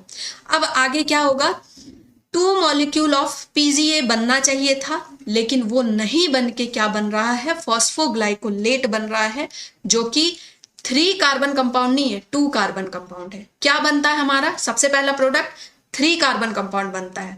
ठीक है, PGA बनता है, फॉस्फोग्लिसरेट बनता है, लेकिन यहाँ बन क्या रहा है, ग्लाइकोलेट बन रहा है। और ये ग्लाइकोलेट चॉकलेट जैसा जरूर लग रहा है नाम, लेकिन ये कैसा चॉकलेट है, मारने वाला चॉकलेट है। ठीक है, तो इसी को हम क्या बोल रहे हैं, फोटो रेस्पिरेशन। 3 कार्बन कंपाउंड के जगह यहाँ पे क्या बन रहा है, 2 कार्बन कंपाउंड बन रहा है, 2 कार्बन कंपाउंड बन रहा है। और उस 2 कार्बन कंपाउंड का क्या नाम है, फॉस्फोग्लाइकोलेट। क्या नाम है? फॉस्फोग्लाइकोलेट नाम है। ठीक है, नाउ यहां पे अब सुगर नहीं बनेगा, there is neither synthesis of sugar nor of ATP. ठीक है, rather it results in release of CO2, CO2 release होगा with the utilisation of ATP. In the photorespiratory pathway there is no synthesis of ATP और NADPH, इस तरह का कुछ भी नहीं होने वाला। C4 प्लांट में फोटो रेस्पिरेशन नहीं होता है क्योंकि उनके पास भाई मैकेनिज्म है, ये हमने पढ़ लिया है। नाउ फैक्टर्स अफेक्टिंग फोटोसिंथेसिस, इससे भी क्वेश्चन आता है कौन कौन से फैक्टर हैं जो फोटोसिंथेसिस को अफेक्ट करेंगे। सिंपल सी बात है, फोटोसिंथेसिस किस किस की वजह से हो रहा था? CO2 चाहिए फोटोसिंथेसिस के लिए, H2O चाहिए, सनलाइट चाहिए, तो यही सब। CO2 एक फैक्टर हो गया भाई, CO2 अच्छा अगर कम हुआ तो फोटोसिंथेसिस अफेक्ट होगा, H2O कम या ज्यादा हुआ तो अफेक्ट होगा, लाइट कम ज्यादा हुई, टेम्परेचर कम ज्यादा हुआ तो अफेक्टेड होगा। तो जो जो चीजें जरूरी थी वही सारे फैक्टर्स होंगे। ओके, तो सबसे पहले यहाँ पे क्या बता रहा है? The plant factor include, plant factor कौन कौन से है? देखो, फोटोसिंथेसिस के अंदर दो तरह के फैक्टर होंगे, इंटरनल फैक्टर जो अफेक्ट करेंगे और एक्सटर्नल फैक्टर। ठीक, इंटरनल फैक्टर में आ जाएगा कि प्लांट के अंदर, प्लांट की बॉडी के अंदर, ठीक है, जैसे number, size, age, orientation of leaves, leaves कितने प्रेजेंट है, कम लीफ है तो कम फोटोसिंथेसिस होगा, लीफ का साइज कैसा है, एज कैसा है, ठीक है, मीसोफिल सेल कितने हैं, क्लोरोप्लास्ट कितना है, internal CO2 concentration, amount of chlorophyll, ये सारी चीजें अफेक्ट करती हैं। ओके, फिर है the external factor. External factor कौन कौन से हैं? तो इससे क्वेश्चन आ जाएगा, इंटरनल फैक्टर मतलब प्लांट की बॉडी की बात कर रहे हैं, फिर एक्सटर्नल फैक्टर बाहर एटमॉस्फेयर की बात कर रहे हैं, तो एटमॉस्फेयर में availability of sunlight, temperature, CO2 concentration, water. Okay, फिर है आपका when several factors affect any biochemical process, जब एक साथ बहुत सारे फैक्टर अफेक्ट कर रहे हैं फोटोसिंथेसिस को या किसी भी बायोकेमिकल प्रोसेस को, ठीक है, तो उसमें ब्लैकमैन्स 1905 उन्होंने क्या दिया था? Law of limiting factor come into effect. जब बहुत सारे फैक्टर एक साथ अफेक्ट कर रहे हैं तो लॉ ऑफ लिमिटिंग फैक्टर इस पे वर्क करती है। This state the following, if a chemical process is affected by more than one factor, अगर कोई प्रोसेस है जैसे फोटोसिंथेसिस ही है, इसमें एक से ज्यादा फैक्टर काम कर रहा है, then its rate will be determine, कि फोटोसिंथेसिस ज्यादा होगी या कम होगी, किस पे डिपेंड करेगी? By the factor which is nearest to its minimal value. किस पे अफेक्ट करेगी? उस फैक्टर पे जो जिसका की मिनिमल वैल्यू, जो कि मिनिमम वैल्यू के नियरेस्ट होगी। It is the factor which directly affects the process if it's quantity is change. अगर उसका क्वांटिटी चेंज होगा, ज्यादा कम होगा, तो वो अफेक्ट करेगी फोटोसिंथेसिस को। For example, despite of presence of a green leaf, ठीक है, ग्रीन लीफ है, ऑप्टिमम लाइट है, CO2 का कॉन्सेंट्रेशन भी सही है, द प्लांट में not photosynthesis if the temperature is very लो। सब कुछ है, लेकिन भाई अगर टेम्परेचर बहुत ज्यादा लो है, बहुत ज्यादा लो है, ठीक है, जो मिनिमम वैल्यू होनी चाहिए थी टेम्परेचर की, वही बोल रहा है ना, नियरेस्ट टू मिनिमम, तो मिनिमम वैल्यू जो टेम्परेचर रिक्वायरमेंट की होनी चाहिए थी उससे बहुत कम हो गया, वेरी लो हो गया, तो क्या हो गया? फोटोसिंथेसिस नहीं हो पाएगी अच्छे से। लाइट, अब लाइट की बात करते हैं। अब इसका हम ग्राफ देख लेते हैं सीधे। लाइट की intensity, graph of light intensity on the rate of photosynthesis, मतलब आप लाइट देते जा रहे हैं, लाइट देते जा रहे हैं, तो फोटोसिंथेसिस क्या हो रहा है? बढ़ते जा रहा है।